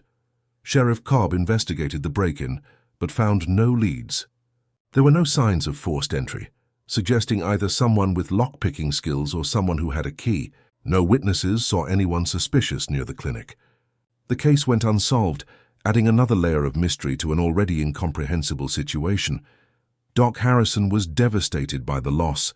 He tried to recreate his report from memory, but the details had already begun to fade, and without the tissue samples to reference, he couldn't be certain of his observations. He wrote a second, abbreviated report based on his recollections, but it lacked the precision and detail of the original. And something else had changed in Doc Harrison after the break-in. He became reluctant to discuss the case, deflecting questions and refusing to speculate about what had happened to Samuel Hargrove. "I examined the remains," he would say when pressed. "I documented what I found. That documentation was stolen, and I cannot recreate it with sufficient accuracy to be of scientific value. The case is closed as far as I'm concerned." But those who knew Doc Harrison well noticed other changes. He seemed haunted, distracted, jumping at unexpected sounds and frequently looking over his shoulder. He began locking his clinic obsessively, checking the locks multiple times before leaving each night, and he started drinking, something he'd rarely done before, as if trying to drown memories that troubled him. The truth of what happened to Doc Harrison emerged years later. After his death in 1934, his widow found a sealed letter among his effects, addressed to "whomever reads this after I'm gone." In this letter, Doc Harrison revealed what he'd never told anyone about the Hargrove case. "I did not tell the full truth about my examination of Samuel Hargrove," the letter began. "There were observations I made that I could not bring myself to include in my report. Details so disturbing that I feared for my reputation and sanity if I spoke of them. When I examined the tissue under microscope, I saw something in the cells that should not have been there. A structure, or perhaps a space where structure should have been, as if something had been burned away at the subcellular level. The cells were hollow in a way I cannot properly describe. as if their essential nature had been consumed while their form remained temporarily intact. But more than this, when I was alone with the remains late at night, completing my examination, I experienced something I cannot rationally explain. The room grew cold, far colder than the December weather outside could account for, and I felt watched, observed by something I could not see. The sensation was so intense that I had to leave the room several times to compose myself. On the final night of my examination, as I was preparing the samples for long-term preservation, I heard a sound. It was faint, barely audible, but it seemed to come from the leg itself, a kind of crackling like embers in dying fire. I told myself it was the tissue settling or the fluid in the preservation containers, but I knew it wasn't. Something in Samuel's remains was still active, still burning in some imperceptible way. That's why I wasn't surprised when the clinic was broken into and the samples were stolen. Part of me was relieved. I had come to fear those remains, to dread entering the room where I kept them. When they vanished, I felt something lift from my shoulders, even as I mourned the loss of scientific evidence. I believe Samuel Hargrove discovered something in his experiments, something that changed him at a fundamental level, and I believe that whatever he discovered is still dangerous, still active in some way even after his death. This is not scientific thinking, but it is what my experience tells me. Some knowledge is dangerous to possess, and some phenomena are better left unexplained. I cannot prove any of this. My evidence is gone, stolen by persons unknown for reasons I can only guess at. But I write this down so that if others encounter similar cases, similar phenomena, they will know that I witnessed something real, something beyond current scientific understanding. And I write this as a warning. If you encounter such cases, be careful. Study them if you must, but do not underestimate what you're dealing with. Samuel Hargrove paid the ultimate price for his curiosity. I nearly paid a price as well in sanity, if not in life. This letter, when it came to light more than a decade after Doc Harrison's death, reignited interest in the Hargrove case. But by then all physical evidence was gone. The farmhouse had been torn down in 1925. Samuel's ashes had been buried in an unmarked grave in Springfield Cemetery. The stolen samples and reports were never recovered. All that remained were memories, testimonies, and the disturbing questions that Doc Harrison had taken to his grave. The autopsy that shouldn't exist had revealed findings that shouldn't have been possible. And the mysterious disappearance of all evidence suggested that someone, somewhere, had a vested interest in keeping those findings secret. Whether that someone was a government agency, a private organization, or something else entirely, no one could say. But the effect was clear. The physical proof of what had happened to Samuel Hargrove had been erased, leaving only stories and speculation. In the years that followed, medical professionals would occasionally reference the Hargrove case in discussions of unusual death investigations, but always with a note of uncertainty. Without the physical evidence, without Doc Harrison's detailed report, it was impossible to know what had really been discovered on that examination table in December 1920. The case remained open, not just in terms of cause of death, but in terms of basic facts. What had Doc Harrison really found? What did those tissue samples truly show? And why was someone so determined to prevent that information from becoming public knowledge? These questions would never be answered, but they would echo through the decades, a reminder that sometimes the most important discoveries are the ones that disappear before they can be properly understood. After Doc Harrison's disturbing autopsy findings and the mysterious theft of evidence, investigators began digging deeper into Samuel Hargrove's past, trying to understand what he had been doing in the months and years before his death. What they discovered suggested that Samuel's experiments had been far more extensive and dangerous than anyone had initially realized. The Chicago laboratory that had supplied Samuel with chemicals kept detailed records of their transactions. When Sheriff Cobb contacted them in early December, requesting a full accounting of what Samuel had ordered over the years, the list that came back was both extensive and alarming. The orders began innocently enough in 1915, shortly after Samuel had sold most of his farmland and retreated into his reclusive existence. At first he purchased basic chemistry supplies, beakers, test tubes, simple compounds used in educational experiments. But over the months and years that followed, his orders became increasingly sophisticated and dangerous. By 1918, Samuel was ordering materials that had no business being in the hands of an untrained amateur. White phosphorus, which could spontaneously combust when exposed to air. Potassium chlorate, a powerful oxidizer used in explosives. Various acids strong enough to dissolve metal. Thermite compounds capable of burning at temperatures that could melt through steel. The laboratory had filled these orders without question, assuming Samuel was affiliated with some research institution or industrial operation. We had no reason to suspect otherwise, the laboratory director wrote in his response to Sheriff Cobb. Mr. Hargrove always paid promptly, always provided proper documentation, and never ordered quantities large enough to raise red flags. Each individual order seemed reasonable for someone conducting chemical research. It was only the cumulative list, all the orders taken together, that revealed the scope of his activities. But it was Samuel's final orders, placed in September and October of 1920. Just weeks before his death, that proved most intriguing. He had ordered several compounds that, when Sheriff Cobb showed the list to Dr. Wells and Dr. Osgood, made them exchange worried glances. These materials, Dr. Osgood said slowly, studying the list, they're not typically used together. In fact, I'm not certain what you would use them for in combination. Magnesium ribbons, various salts, petroleum distillates, and these oxidizers. It's like he was trying to create something, some reaction or process that required intense heat generation. Could these materials, if combined improperly, cause the kind of burning that killed Samuel? Sheriff Cobb asked.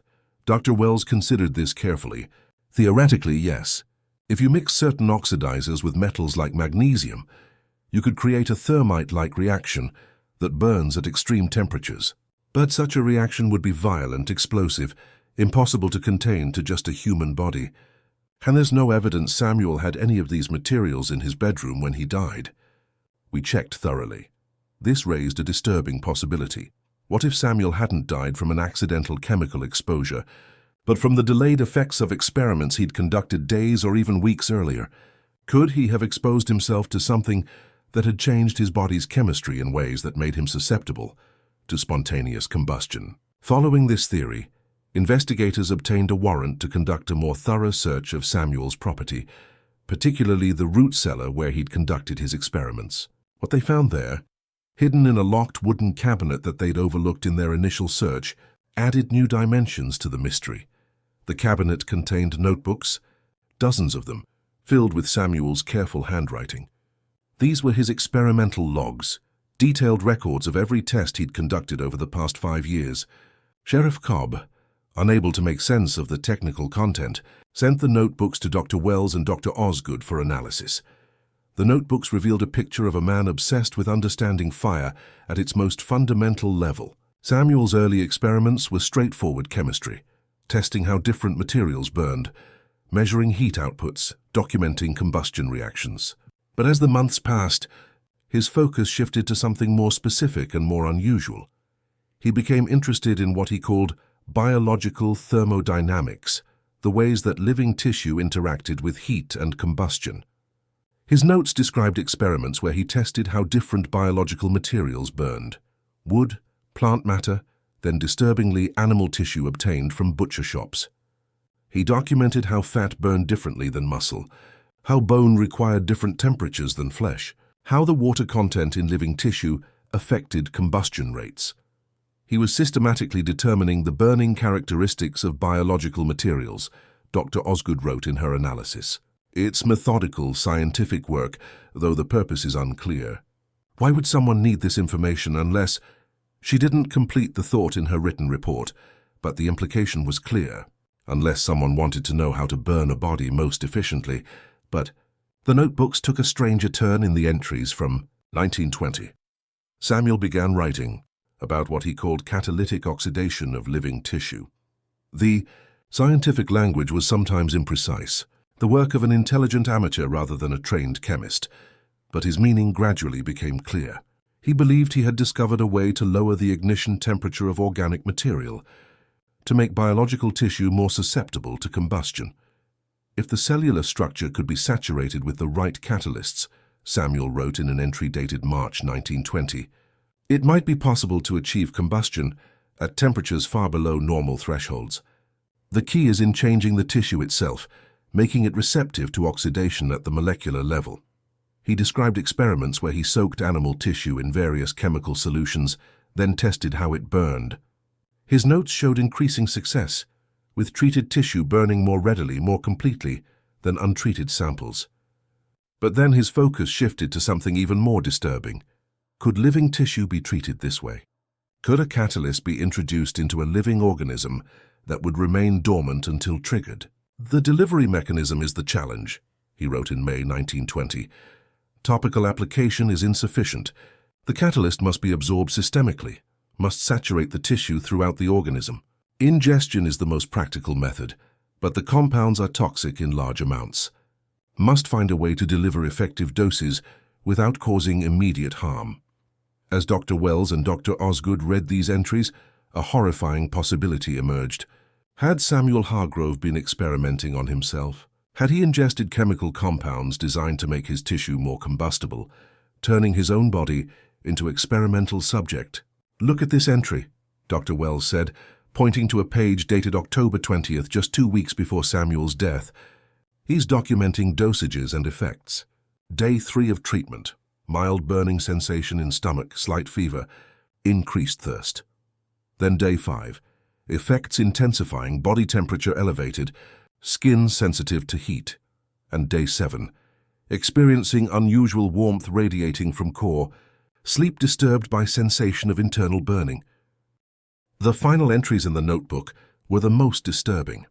Samuel's handwriting became increasingly erratic, the carefully scientific tone giving way to something approaching panic. October 28th.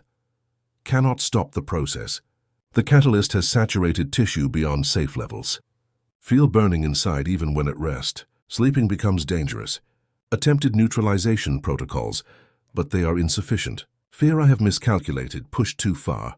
The reaction, once initiated in living tissue, may not be reversible. There was one final entry dated November 1st, the day before Martha Hendricks found Samuel's remains. Can feel it building, the heat accumulating in my core. Like coals banking a fire, waiting for oxygen to ignite them. Have tried everything to halt the process. Nothing works. The catalyst is systemic now in every cell. All it needs is a trigger. God help me, what have I done? If anyone reads this, understand. I did not intend this. I sought only to understand, to push the boundaries of knowledge. But some boundaries exist for a reason. Some knowledge costs too much. The notebook ended there.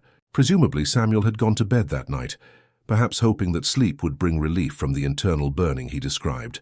Instead, something had triggered the process he'd set in motion. The catalyst in his tissue had activated, and his body had burned from the inside out, consumed by a fire of his own making. Dr. Osgood and Dr. Wells wrote a supplemental report based on these findings, outlining their theory of what had happened. Samuel Hargrove, in his obsessive pursuit of knowledge, had experimented on himself with chemical compounds designed to alter how biological tissue burned. These compounds had saturated his body, changing his tissue chemistry in fundamental ways. Then, triggered by some unknown factor, possibly the simple heat of his own metabolism or some environmental condition, the catalyst had activated. His body had begun to oxidize, to burn at a cellular level, the fire starting in his organs and working outward, consuming everything until only ash remained. It was a theory that fit the evidence. That explained the impossible burning, the internal nature of the damage, even the precision with which the fire had stopped at his hip. Perhaps the catalyst concentration had been lower in his extremities, or perhaps the reaction had simply exhausted its fuel before reaching his legs. But even this theory, as comprehensive as it was, left questions unanswered. What specific compounds had Samuel used? The notebooks referenced them by chemical formulas, but some of these were incomplete or used notation that Dr. Osgood couldn't decipher. Without being able to recreate the exact catalyst, it was impossible to test the theory, and there was another question, one that troubled Sheriff Cobb deeply. If Samuel had been conducting these experiments for months, preparing this catalyst, treating his own body with dangerous compounds, why hadn't someone noticed? Why hadn't he sought help when the effects became alarming? The answer seemed to lie in Samuel's isolation and his single-minded pursuit of knowledge.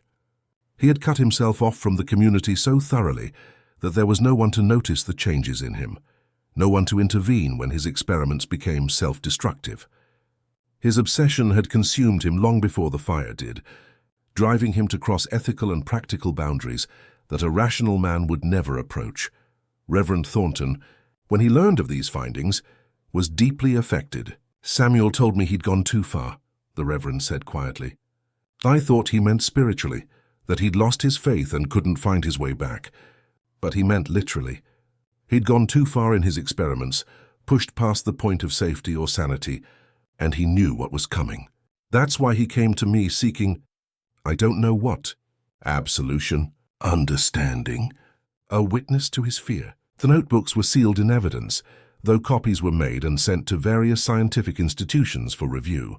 The case now had a theoretical explanation, though it was one that raised as many philosophical questions as it answered. Samuel Hargrove had died not from spontaneous combustion, in the traditional sense, but from self-inflicted chemical modification that had turned his body into fuel for an uncontrollable fire.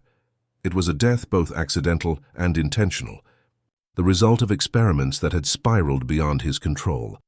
He had sought to understand fire, to master it, to unlock secrets about how organic material burned, and in that pursuit, he had made himself the final test subject, the ultimate experimental proof that his theories were correct.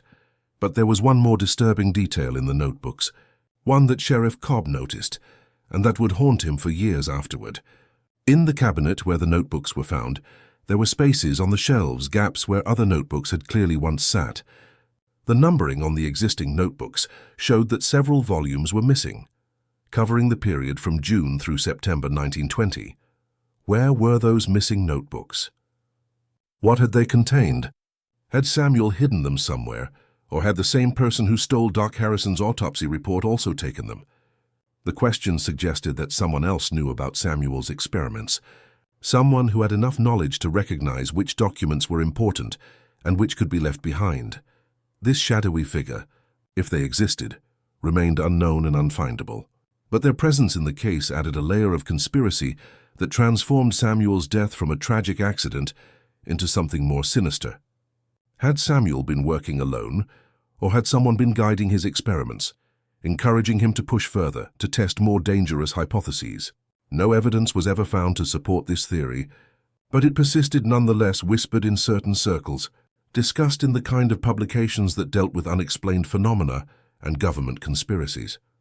The idea that Samuel Hargrove had been part of some secret research program, that his death had been not an accident, but a test of some terrible new weapon or process, took root and grew despite the lack of proof. The truth, as always, remained elusive. What was clear was that Samuel Hargrove had conducted dangerous experiments in isolation, had pushed the boundaries of chemistry and biology in ways that proved fatal, and had left behind just enough evidence to suggest what had happened without fully explaining it. His hidden experiments, revealed too late to save him, or even to fully understand what he'd achieved, stood as a warning about the dangers of unchecked curiosity and the price of knowledge pursued without wisdom or restraint. Just as the investigation seemed to be reaching a conclusion, albeit a disturbing one, a new discovery threw everything back into uncertainty. In late December 1920, a historian named Thomas Whitmore, who had been following the Hargrove case with interest, came forward with information that would prove the most chilling aspect of the entire mystery. Whitmore was a professor at a small college in Kansas City, specializing in Missouri history. He'd read about Samuel Hargrove's death in the newspapers, and something about the case had struck him as familiar.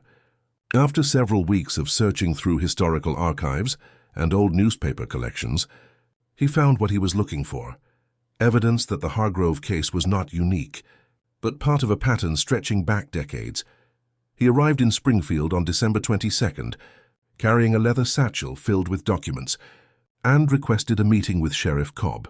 What he revealed in that meeting would transform the case from an isolated incident into something far more disturbing.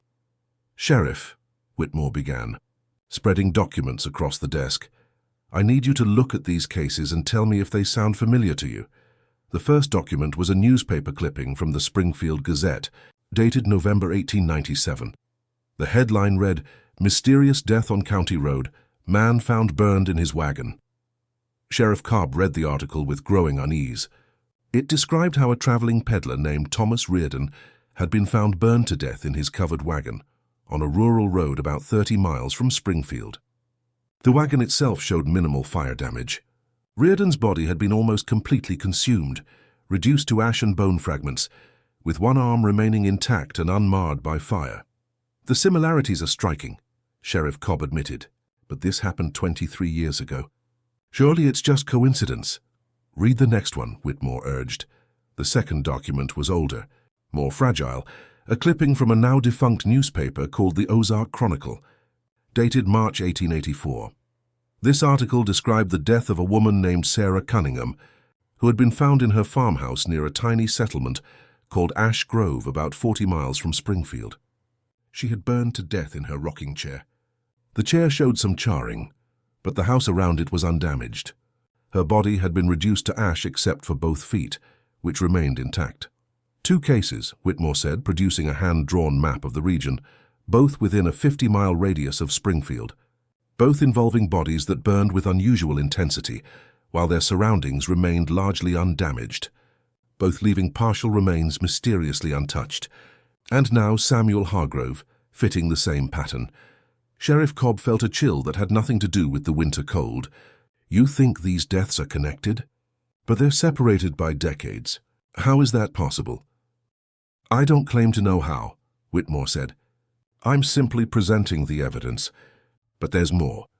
I've found references to similar cases in other parts of Missouri and neighboring states, though with less documentation. Deaths where people burned in impossible ways, where fire behaved in manners that defied explanation. The cases cluster in this region in southwest Missouri, but they occur only occasionally, years or even decades apart. He produced more documents, some mere fragments or brief mentions in historical records, others more detailed accounts. A farmer in 1871 found burned in his barn near Joplin. A child in 1862 found burned in her bed in Carthage, though the Civil War chaos meant the case was barely investigated. Going further back, a brief mention in a pioneer journal from 1847 describing a trapper found burned beyond recognition near the Spring River, though the forest around him showed no signs of fire. The pattern is irregular, Whitmore explained, which is why no one has connected these cases before. They happen rarely enough that each seems like an isolated incident. But when you look at the geographical distribution and the consistent details, a pattern emerges.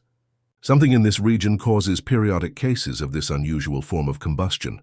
What do you think causes it? Sheriff Cobb asked, though he wasn't sure he wanted to hear the answer. Whitmore hesitated. I'm a historian, not a scientist. I can document patterns, but explaining them is beyond my expertise. However, I will note that this region has other unusual characteristics. Native American tribes avoided certain areas, claiming they were cursed or haunted. Early settlers reported strange phenomena, unexplained lights, areas of ground that remained warm even in winter. There's a rich folklore of this region being somehow different, touched by forces that defy normal understanding. Sheriff Cobb sat back in his chair, feeling the weight of this information. If Whitmore was right, if Samuel Hargrove's death was part of a recurring pattern, then it suggested something profoundly disturbing. Either there was some environmental factor in the region that periodically caused these bizarre combustion events, or there was some cycle of events that repeated across time. Selecting victims according to criteria, no one understood. Have you shared this research with the scientists? Sheriff Cobb asked. I've tried, Whitmore said with evident frustration. I sent my findings to Dr. Wells and Dr. Osgood. Dr. Wells dismissed it as coincidence and selective pattern finding. Dr. Osgood was more receptive, but pointed out that without physical evidence from the earlier cases, there's no way to prove they're truly similar to the Hargrove case. She's right, of course. I have newspaper accounts and historical records, but no physical evidence, no photographs, no preserved remains. Over the following weeks, Whitmore's findings generated significant debate.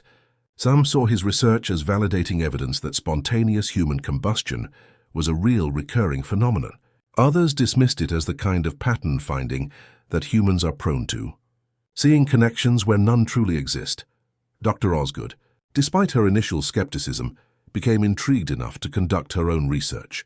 She examined geological surveys of the region, looking for anything unusual that might explain a clustering of combustion cases. She found that the area sat on complex limestone formations with numerous caves and underground water systems. There were also mineral deposits, including some rare earth elements that might theoretically interact in unusual ways. Could there be something in the environment? She wrote in a letter to Whitmore. Some combination of geological factors that creates conditions favorable to unusual combustion phenomena. Perhaps gases seeping from underground formations or unusual electromagnetic properties in the rock. It's speculative, but your historical research suggests we need to consider environmental factors that operate on a timescale longer than a single human lifetime. But the environmental theory struggled to explain the irregular timing of the cases. Why would environmental factors cause death separated by years or decades? Why not more frequently, or in clear patterns tied to seasons or weather conditions? An alternative theory, proposed by several investigators, suggested that the pattern was indeed real, but the cause was consistent. People conducting dangerous chemical experiments that occasionally went catastrophically wrong. Perhaps Samuel Hargrove wasn't the first amateur scientist in the region to experiment with combustible materials and pay the ultimate price. This theory gained support when researchers discovered that Thomas Reardon, the peddler who died in 1897, had been known to carry and sell various chemical compounds and patent medicines. Some of these compounds were later found to contain volatile or flammable ingredients. Could Reardon have been conducting his own experiments, testing formulas for new medicines, or perhaps trying to manufacture products to sell? Sarah Cunningham's background also raised questions. Records showed she had been considered eccentric, interested in folk remedies and natural medicines. Neighbors had complained about strange smells coming from her property. Perhaps she too had been conducting experiments with materials that proved dangerous, but these connections felt forced, too convenient. Not every victim in Whitmore's historical record showed evidence of scientific experimentation, and the deaths were too similar in their details, the pattern of burning too consistent, to be explained away as independent accidents. As the debate continued, more historical cases came to light. People who had heard about Whitmore's research contacted him with stories passed down through their families. A great-grandfather who had been found burned in his hunting cabin in 1889, an aunt who had supposedly burned to death in her bedroom in 1905, though the family had kept it quiet due to the stigma and mystery surrounding the case. Some of these accounts were probably exaggerated or misremembered, family legends that had grown in the telling, but others came with supporting documentation, death certificates, newspaper clippings, family letters describing the incidents in disturbing detail. By March 1921, Whitmore had documented over a dozen cases spanning 75 years, all within a 100-mile radius of Springfield, Missouri. The cases showed remarkable consistency: intense burning of human remains with minimal damage to surroundings, partial preservation of limbs or extremities, absence of clear ignition source or accelerant. He published his findings in a small academic journal, and the article attracted attention from researchers interested in unexplained phenomena. But mainstream science largely ignored it, dismissing the work as pseudo-scientific pattern finding rather than rigorous research. Yet those who took the time to examine Whitmore's evidence found it difficult to dismiss entirely. The pattern was there, documented in historical records, supported by newspaper accounts and official death certificates. Something was happening in southwest Missouri, something that had been happening for decades, perhaps longer. Whether it was environmental, chemical, or something else entirely remained unknown. Sheriff Cobb, confronted with this evidence, felt both vindicated and disturbed. Vindicated because the pattern suggested that Samuel Hargrove's death, as impossible as it seemed, was not unique. Others had experienced the same fate, which meant it was a real phenomenon, not some hallucination or mass delusion, but disturbed because the pattern implied this would happen again. Somewhere in the region, perhaps years from now, someone else would burn in this impossible way, and once again investigators would be left baffled and searching for answers. "It's like a curse," he said to Whitmore during one of their conversations. "As if the land itself is marked somehow and periodically takes a victim." "That's one interpretation," Whitmore replied carefully. Though I prefer to think there's a rational explanation we simply haven't discovered yet. Perhaps future science will understand what we cannot. Perhaps someone will find the pattern beneath the pattern, the factor that connects these cases in a way we can't currently see. But one detail of Whitmore's research stood out as particularly ominous. The frequency of cases seemed to be increasing. In the 50 years from 1830 to 1880, he'd found only 3 documented cases. From 1880 to 1920, he'd found 9. If the trend continued, the deaths would become more common, the pattern more evident. Why would the frequency increase? Dr. Osgood wondered in correspondence with Whitmore. If it's environmental, the environment hasn't changed that dramatically. If it's related to human activity, what activities have increased that might correlate with these deaths? One possibility, though disturbing to consider, was that the increase correlated with industrialization and the availability of chemicals. As more people gained access to dangerous compounds, as amateur science became more common, perhaps more people were conducting experiments that led to these catastrophic outcomes. This would support the theory that the cases were independent accidents rather than related phenomena. But it would also suggest that as science advanced, as more powerful and dangerous materials became available, the frequency of such deaths would continue to increase. If Samuel Hargrove could create a catalyst that turned his own body into fuel for impossible fire, what might future experimenters achieve? What even more terrible outcomes might result from scientific curiosity, untempered by wisdom or caution? These questions haunted those who studied the case. The repeated pattern, stretching back through generations, suggested that humanity had been encountering this phenomenon for decades without understanding it. And the increasing frequency suggested it would become more common in the future, not less. We should establish some kind of monitoring system, Whitmore proposed in a letter to state officials. A way to track unusual deaths, to identify cases that might fit this pattern early enough that proper investigation can be conducted. If we can catch a case while physical evidence still exists, while the scene is fresh and witnesses are available, perhaps we can finally understand what's happening. His proposal was never implemented. State officials had little interest in tracking unusual deaths for the sake of investigating a phenomenon that mainstream science didn't acknowledge. The pattern Whitmore had documented remained a curiosity, a subject for academic debate, but not serious governmental concern, and so the cases continued, unmonitored and unexplained. The repeated pattern remained, a dark thread running through Missouri history, connecting victims across decades through the shared experience of burning in ways that shouldn't be possible. Each case was investigated independently with no reference to the pattern, and each was eventually filed away as unexplained. Another mystery among many, the Hargrove case, despite being the most thoroughly documented and investigated example of the pattern, ultimately became just one more point on Whitmore's map. One more death in a series, stretching back into the past and forward into an uncertain future. The pattern had been revealed, but revealing a pattern is not the same as understanding it, and understanding it would prove beyond the capability of 1920s science and investigation.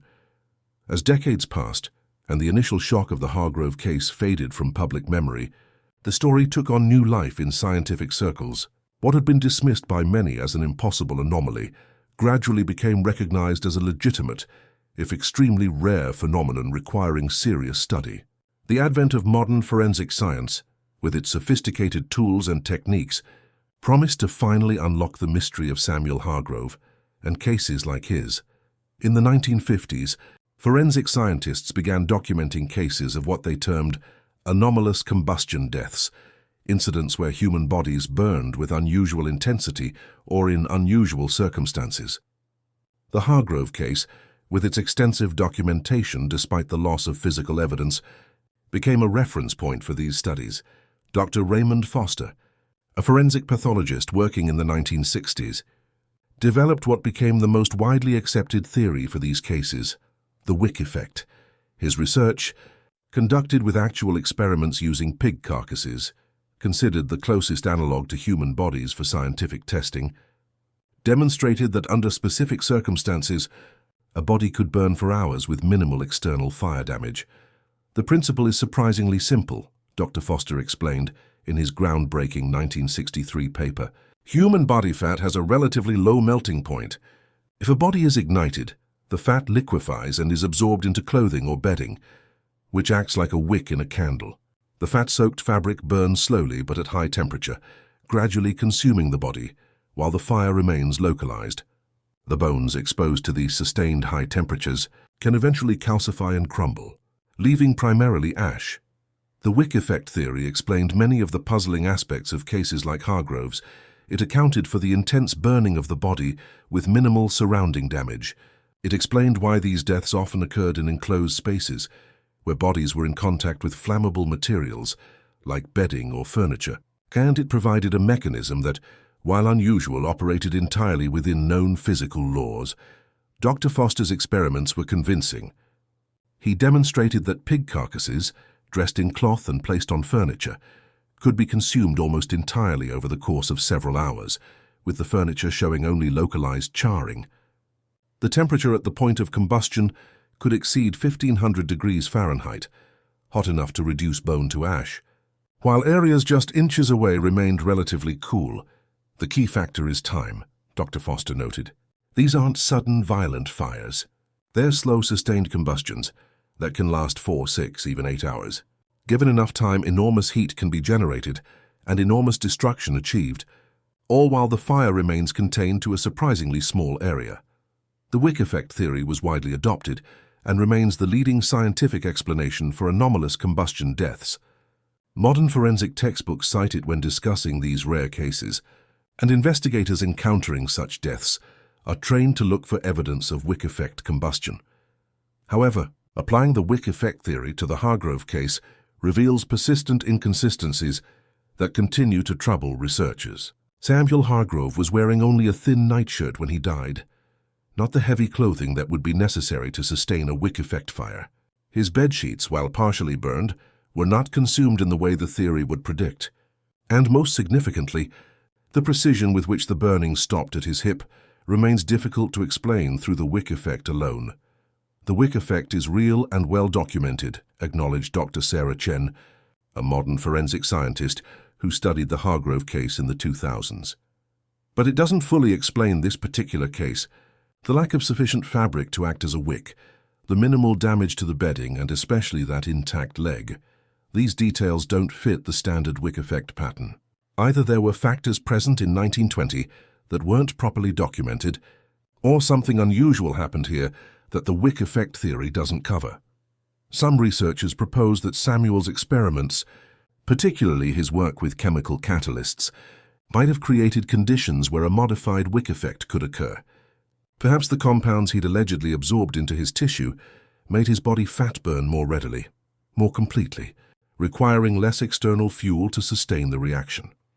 If Hargrove really had saturated his tissue with oxidizing compounds, Dr. Chen wrote in her analysis, it might have effectively turned his body into a self-sustaining fuel source.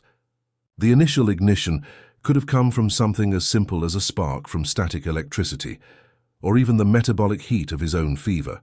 Once started, the reaction would have been self-perpetuating, with the chemical catalyst enabling complete combustion that wouldn't normally be possible. This hybrid theory, combining the wick effect with chemical catalysis, provides the most comprehensive explanation for the Hargrove case. But it remains theoretical, impossible to prove without the physical evidence that was lost when Doc Harrison's samples were stolen. Other aspects of the case have been re-examined through the lens of modern science. The crystallization that Doc Harrison observed in blood vessels, initially inexplicable, might be understood today as a form of heat-induced protein denaturation combined with mineral precipitation. The internal heat damage to bone, while unusual, is not entirely unprecedented in cases of extreme thermal injury. Yet for every detail that modern science can potentially explain, another remains stubbornly mysterious. The reports of unusual lights on Hargrove's property before his death have been variously interpreted as ball lightning, electromagnetic phenomena, or simply exaggerated recollections. But ball lightning, while real, is extremely rare and has never been documented to behave in the ways witnesses described. Electromagnetic phenomena sufficient to cause human combustion remain purely theoretical. The geographical clustering that Thomas Whitmore documented has also been re-examined. Modern researchers, with access to comprehensive databases and statistical tools, have conducted more rigorous analysis of anomalous combustion deaths. Their findings are mixed. Some studies suggest that Whitmore's pattern was likely the result of selective attention and confirmation bias, that similar cases occur at similar rates throughout the country, not specifically clustered in Missouri. But other analyses, using more sophisticated geographical information systems, have found weak but persistent evidence for regional variations in the frequency of such deaths, with southwest Missouri showing a slightly elevated rate even when controlling for population density and other factors. The clustering, if real, might be explained by environmental factors we haven't fully explored, suggested Dr. Michael Torres, a geochemist who studied the region in the 1990s. The limestone cave systems beneath this area create unique atmospheric conditions.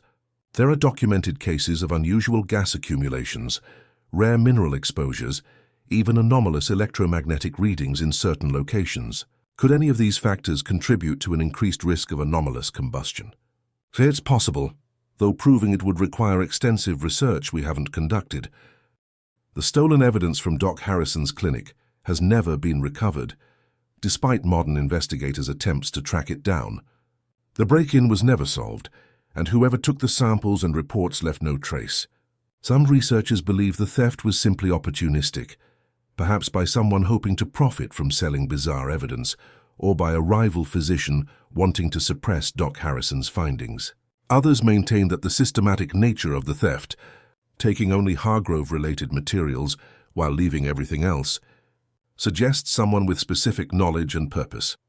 In my opinion, said retired FBI agent Robert Mallory, who investigated cold cases as a hobby, that theft was professional. Someone knew exactly what they were looking for and got in and out without leaving evidence. That speaks to planning and skill. Whether it was a government agency, a private organization, or just a very dedicated individual, I can't say. But it wasn't a random burglary. Conspiracy theories have predictably accumulated around the case. Some claim Hargrove was involved in secret government research into incendiary weapons, and his death was covered up to protect classified information. Others suggest he discovered a form of energy generation that threatened powerful interests, leading to his death and the subsequent suppression of evidence. These theories lack supporting evidence, but persist nonetheless. Fed by the genuine mysteries and unanswered questions surrounding the case, the modern scientific consensus, to the extent one exists, is that Samuel Hargrove died from a combination of chemical self-experimentation and anomalous combustion. His work with oxidizing compounds likely altered his body chemistry, making him susceptible to a form of internal combustion that was then sustained through a wick effect process using his bedding and nightclothes as fuel. The incomplete nature of the historical evidence makes it impossible to be more specific than this. We can construct plausible explanations, Dr. Chen concluded in her comprehensive analysis, but we cannot prove them. The Hargrove case will likely remain in that frustrating category of historical mysteries, where we have enough information to rule out the truly impossible explanations, but not enough to definitively establish what actually happened. It's a reminder that some questions, particularly in forensic science, become impossible to answer once physical evidence is lost or destroyed. For modern investigators, the case serves as a teaching example of several important principles. It demonstrates the critical importance of preserving physical evidence, as the loss of Doc Harrison's samples and notes left gaps that a century of subsequent research couldn't fill. It illustrates how rare phenomena can be dismissed or misunderstood when they don't fit existing scientific models. And it shows how the absence of explanation creates space for speculation, superstition and conspiracy theories to flourish.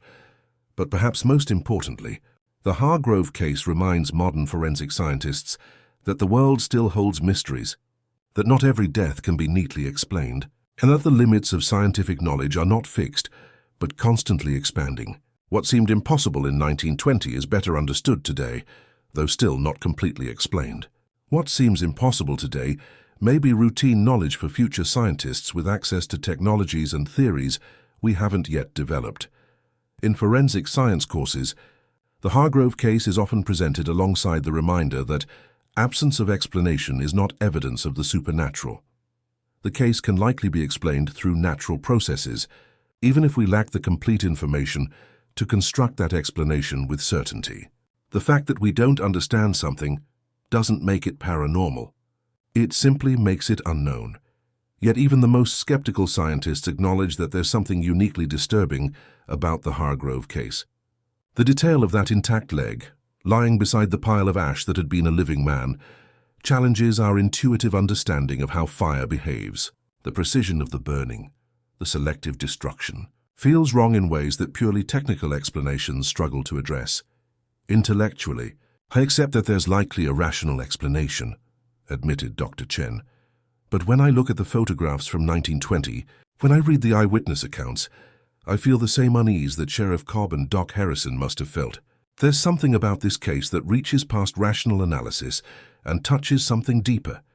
Some instinctive awareness that we've encountered something outside the normal order of things. Maybe that's just human psychology responding to an unusual situation. Or maybe it's recognition that we're looking at the edge of our understanding, the boundary between what we know and what we don't.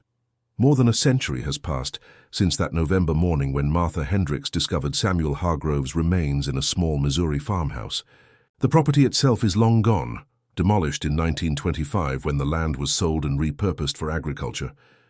The exact location of the house is a matter of some debate, as property lines have shifted and record-keeping from that era was imperfect.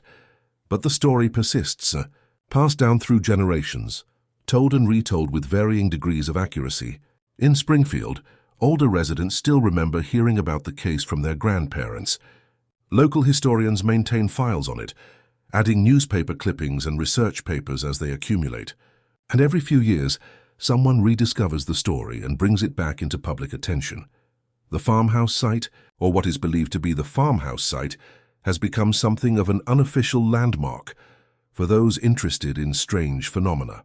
Despite being private property and explicitly marked as such, people occasionally venture out to see where it happened, to stand on the ground where Samuel Hargrove met his impossible end. Those who visit often report unusual experiences, though skeptics attribute these to suggestion and imagination, rather than anything genuinely paranormal. People claim to feel warmth rising from the ground even in winter. Some report a lingering smell, faint but recognizable as the strange combination of rendered fat and burning metal that witnesses described in 1920. Others speak of unease, a feeling of being watched or unwelcome. "It's probably psychological," said James Mitchell, a skeptical investigator who visited the site in 2015. "People come here knowing the story, expecting to experience something unusual, and their minds provide it. The power of suggestion is well documented. That said, I'll admit I was glad to leave. The place has an atmosphere, whether that's real or imagined. Local folklore has built up around the site over the decades. Children are told not to play there, though the warnings are usually framed in terms of respecting private property rather than supernatural danger. Teenagers, naturally, are drawn to it as a place to test their courage, usually disappointing themselves with the complete absence of ghostly manifestations. But some locals, particularly older residents with family connections to the original case, maintain that there's something genuinely wrong with that land. They speak of livestock that won't graze near it, of vegetation that grows oddly or not at all in certain patches. Modern analysis shows these claims to be exaggerated or false, with plant growth and animal behavior being entirely normal for the area. Yet the beliefs persist, resistant to factual correction. "My grandmother's sister was Martha Hendricks," said Carol Hendricks Thompson, a Springfield resident in her 80s. "The woman who found Hargrove's body. She lived another 40 years after that day, but she was never the same. She would wake up screaming sometimes, smelling that smell again. And she swore until the day she died that when she looked at Hargrove's remains that morning, they were still smoking. Not burning, not flaming, but giving off a thin wisp of smoke like dying coals. She told me that when I was young and it terrified me. She said she prayed every night that she'd never see anything like it again." The few photographs that exist from the original investigation are preserved in state archives and have been digitized for research purposes. They remain disturbing to view, even for those accustomed to forensic imagery. The pile of ash, the intact leg, the unmarred surroundings, all combine to create a scene that feels fundamentally wrong, as if the image itself violates some natural law. Forensic photography experts have analyzed these images extensively, both to extract any additional information they might contain and to train investigators in documenting unusual death scenes. But the photographs, like the case itself, ultimately raise more questions than they answer. What strikes me about these images, said Professor David Martinez, who teaches forensic photography, is how carefully they were taken. Ernest Vail, the photographer, was shaken by what he was documenting, but he was also thorough. He captured the scene from multiple angles, included scale references, documented the details that investigators would need. His professionalism in the face of something deeply disturbing gave us a visual record that has proven invaluable for research. Without his photographs, much of what we know about the case would be lost to imperfect memory and second-hand accounts. Springfield itself has a complicated relationship with the Hargrove case. On one hand, it's a fascinating piece of local history, something that sets the town apart and attracts occasional media attention. On the other hand, it's associated with darkness and the unexplained. Not exactly the image a town wants to project. The local historical society maintains a small exhibit about the case, presenting it in clinical, factual terms alongside other significant events in Springfield's history. They focus on the investigation itself, the response of law enforcement and science, rather than dwelling on the more sensational aspects. Tour guides mention it, usually as a curiosity rather than a central attraction. We try to present it objectively, said museum curator Ellen Brooks. This was a real event that happened to a real person. It deserves to be remembered with respect, not turned into a Halloween story. Yes, it's mysterious and unsettling, but it's also a glimpse into how people in 1920 dealt with something they couldn't explain. How science and law enforcement approached an impossible situation. There's value in studying that, in understanding how we respond to the unknown. Every few years, typically around Halloween, the case experiences a surge in attention. News outlets run anniversary stories, paranormal investigation shows film episodes at the alleged site, and online discussions debate the various theories. These surges bring tourists to Springfield. Though usually in small numbers and briefly, the case has been featured in numerous books about unexplained phenomena, spontaneous human combustion, and unsolved mysteries. Each retelling adds its own interpretation, sometimes straying significantly from the documented facts. In some versions, Samuel Hargrove becomes a mad scientist, deliberately conducting forbidden experiments. In others, he's a victim of supernatural forces or alien intervention. The core facts remain the same, but they're dressed up in narratives that reflect the biases and interests of different authors. Academic interest in the case has remained more consistent than popular interest. Every decade or so, a graduate student or early career researcher takes on the Hargrove case as a subject, approaching it from various angles: historical, forensic, sociological, psychological. These academic studies have accumulated into a substantial body of literature, though one that reaches no firm consensus. What draws researchers back to this case, explained Dr. Jennifer Walsh, a historian who has studied multiple investigations of the Hargrove death, is that it sits right at the intersection of science, history, and the unknown. It's well documented enough to study seriously, mysterious enough to resist easy explanation, and historically significant enough to justify the effort. Plus, there's always the possibility that someone will find that one piece of evidence, that one document that was overlooked, that finally solves it. That possibility, however remote, keeps drawing people back. Some researchers have attempted to find the missing evidence, particularly Doc Harrison's stolen samples and notes. They've searched estate sales, private collections, historical societies, and academic institutions, hoping that the materials might have surfaced somewhere.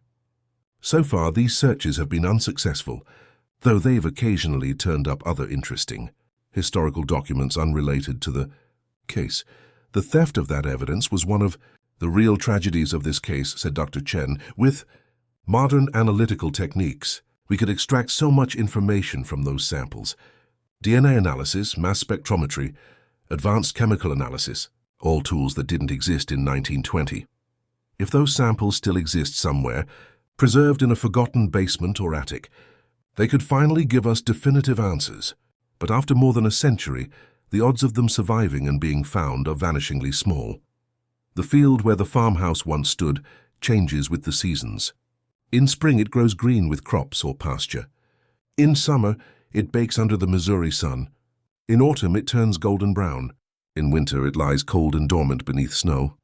Life goes on, seasons pass, and the land gives no obvious sign of the mystery that occurred there. Yet local residents, particularly those old enough to remember the stories from their grandparents, maintain that the site is different. They speak of October nights when a faint smell of burning drifts across the field, though no fires burn nearby. They mention that the ground in one particular spot, roughly where the house stood, feels warm to the touch even on the coldest nights. Though temperature measurements show this to be imagination or wishful thinking, "I know what science says," commented Robert Schultz, whose family has farmed the area for 4 generations. "I know there's nothing measurably different about that ground, but I also know that my grandfather, who knew this land better than anyone, never liked being near that spot after dark. He'd say the earth remembered what happened there. Modern folks don't believe in such things, and maybe they're right, but when you've lived with land for generations, you develop a sense for it. And that piece of ground has always felt wrong to my family." The Hargrove case has become part of the cultural landscape of southwest Missouri, a story that residents grow up hearing, that becomes part of the local identity. It's invoked in various contexts, sometimes seriously, sometimes humorously. When something inexplicable happens, locals might joke about it being another Hargrove situation.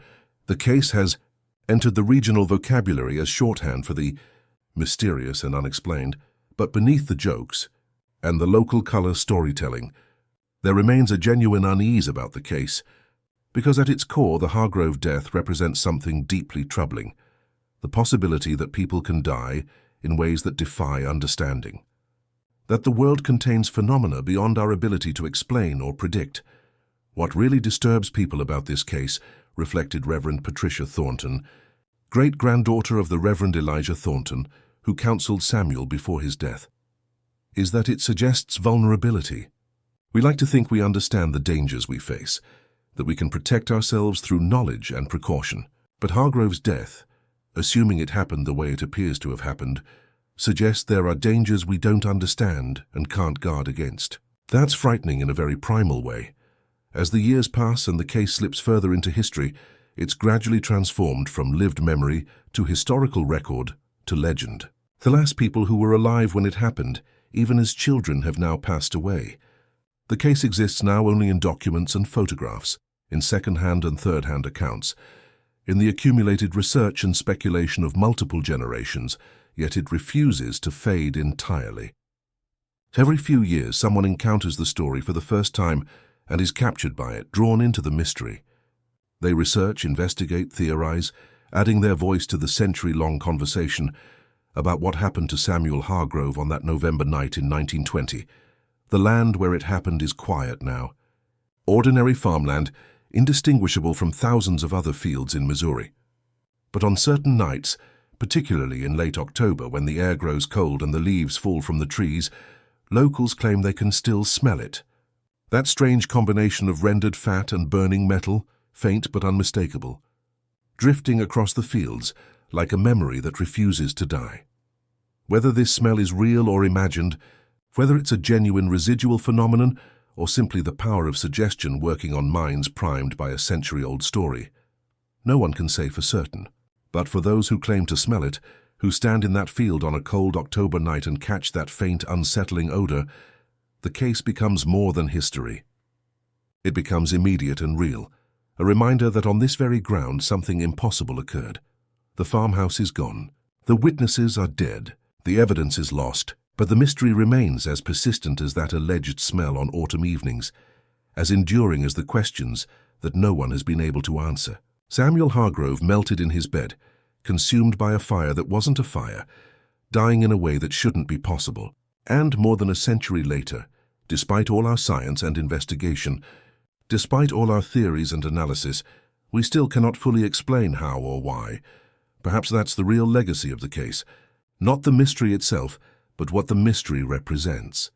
a permanent reminder that human knowledge has limits, that the world is larger and stranger than our theories can encompass, that sometimes the only honest answer to a question is, we don't know. It's an uncomfortable admission, particularly for modern society that prides itself on having explanations for everything. But as Sheriff William Cobb wrote in his final report before retiring in 1935, 15 years after the case, some things in this world defy understanding. I've accepted that now, though it took me years to make peace with it. Samuel Hargrove's death will remain a mystery, probably forever. But the failure to solve it doesn't mean we failed in our duty. We investigated thoroughly, documented carefully, pursued every lead and theory. Sometimes that's all you can do. Sometimes the truth stays hidden, not because we didn't search hard enough, but because the truth itself exists beyond our ability to grasp it. The sun rises and sets over that Missouri field. Crops grow and are harvested, rain falls and snow melts. Life continues its ancient rhythms, indifferent to the human mysteries that briefly disturb its surface. And somewhere beneath that soil, in the cellular memory of Earth that once held a house where a man died impossibly, perhaps some record remains of what really happened on that November night. But if the Earth remembers, it isn't telling. The mystery of Samuel Hargrove, the man who melted in his bed, remains unsolved, unexplained and enduring, a permanent question mark in the historical record, a reminder that for all our advances and understanding, some fires burn in darkness beyond the reach of light, consuming not just bodies, but certainty itself, leaving behind only ash and unanswered questions that echo across the decades, waiting for someone, someday, to finally speak the truth that has eluded us for more than a century. Perhaps that someday will come. Perhaps future science will look back at this case with the clarity we lack, will see patterns and principles we cannot perceive, will finally explain what seems today unexplainable, or perhaps the mystery will persist, permanent and irreducible, a knot that cannot be untangled no matter how many minds attempt it. Either way, the story endures. And on cold autumn nights in Missouri, when the wind carries strange smells across darkened fields, some people still pause and wonder, could it happen again? Could another person, in another time, encounter whatever Samuel Hargrove encountered, and burn as he burned, impossibly and completely, leaving behind only questions without answers? The land offers no reply. The wind carries no secrets, and the mystery, like that faint smell on October evenings, lingers just beyond reach, just beyond understanding, permanent as shadow and twice as dark.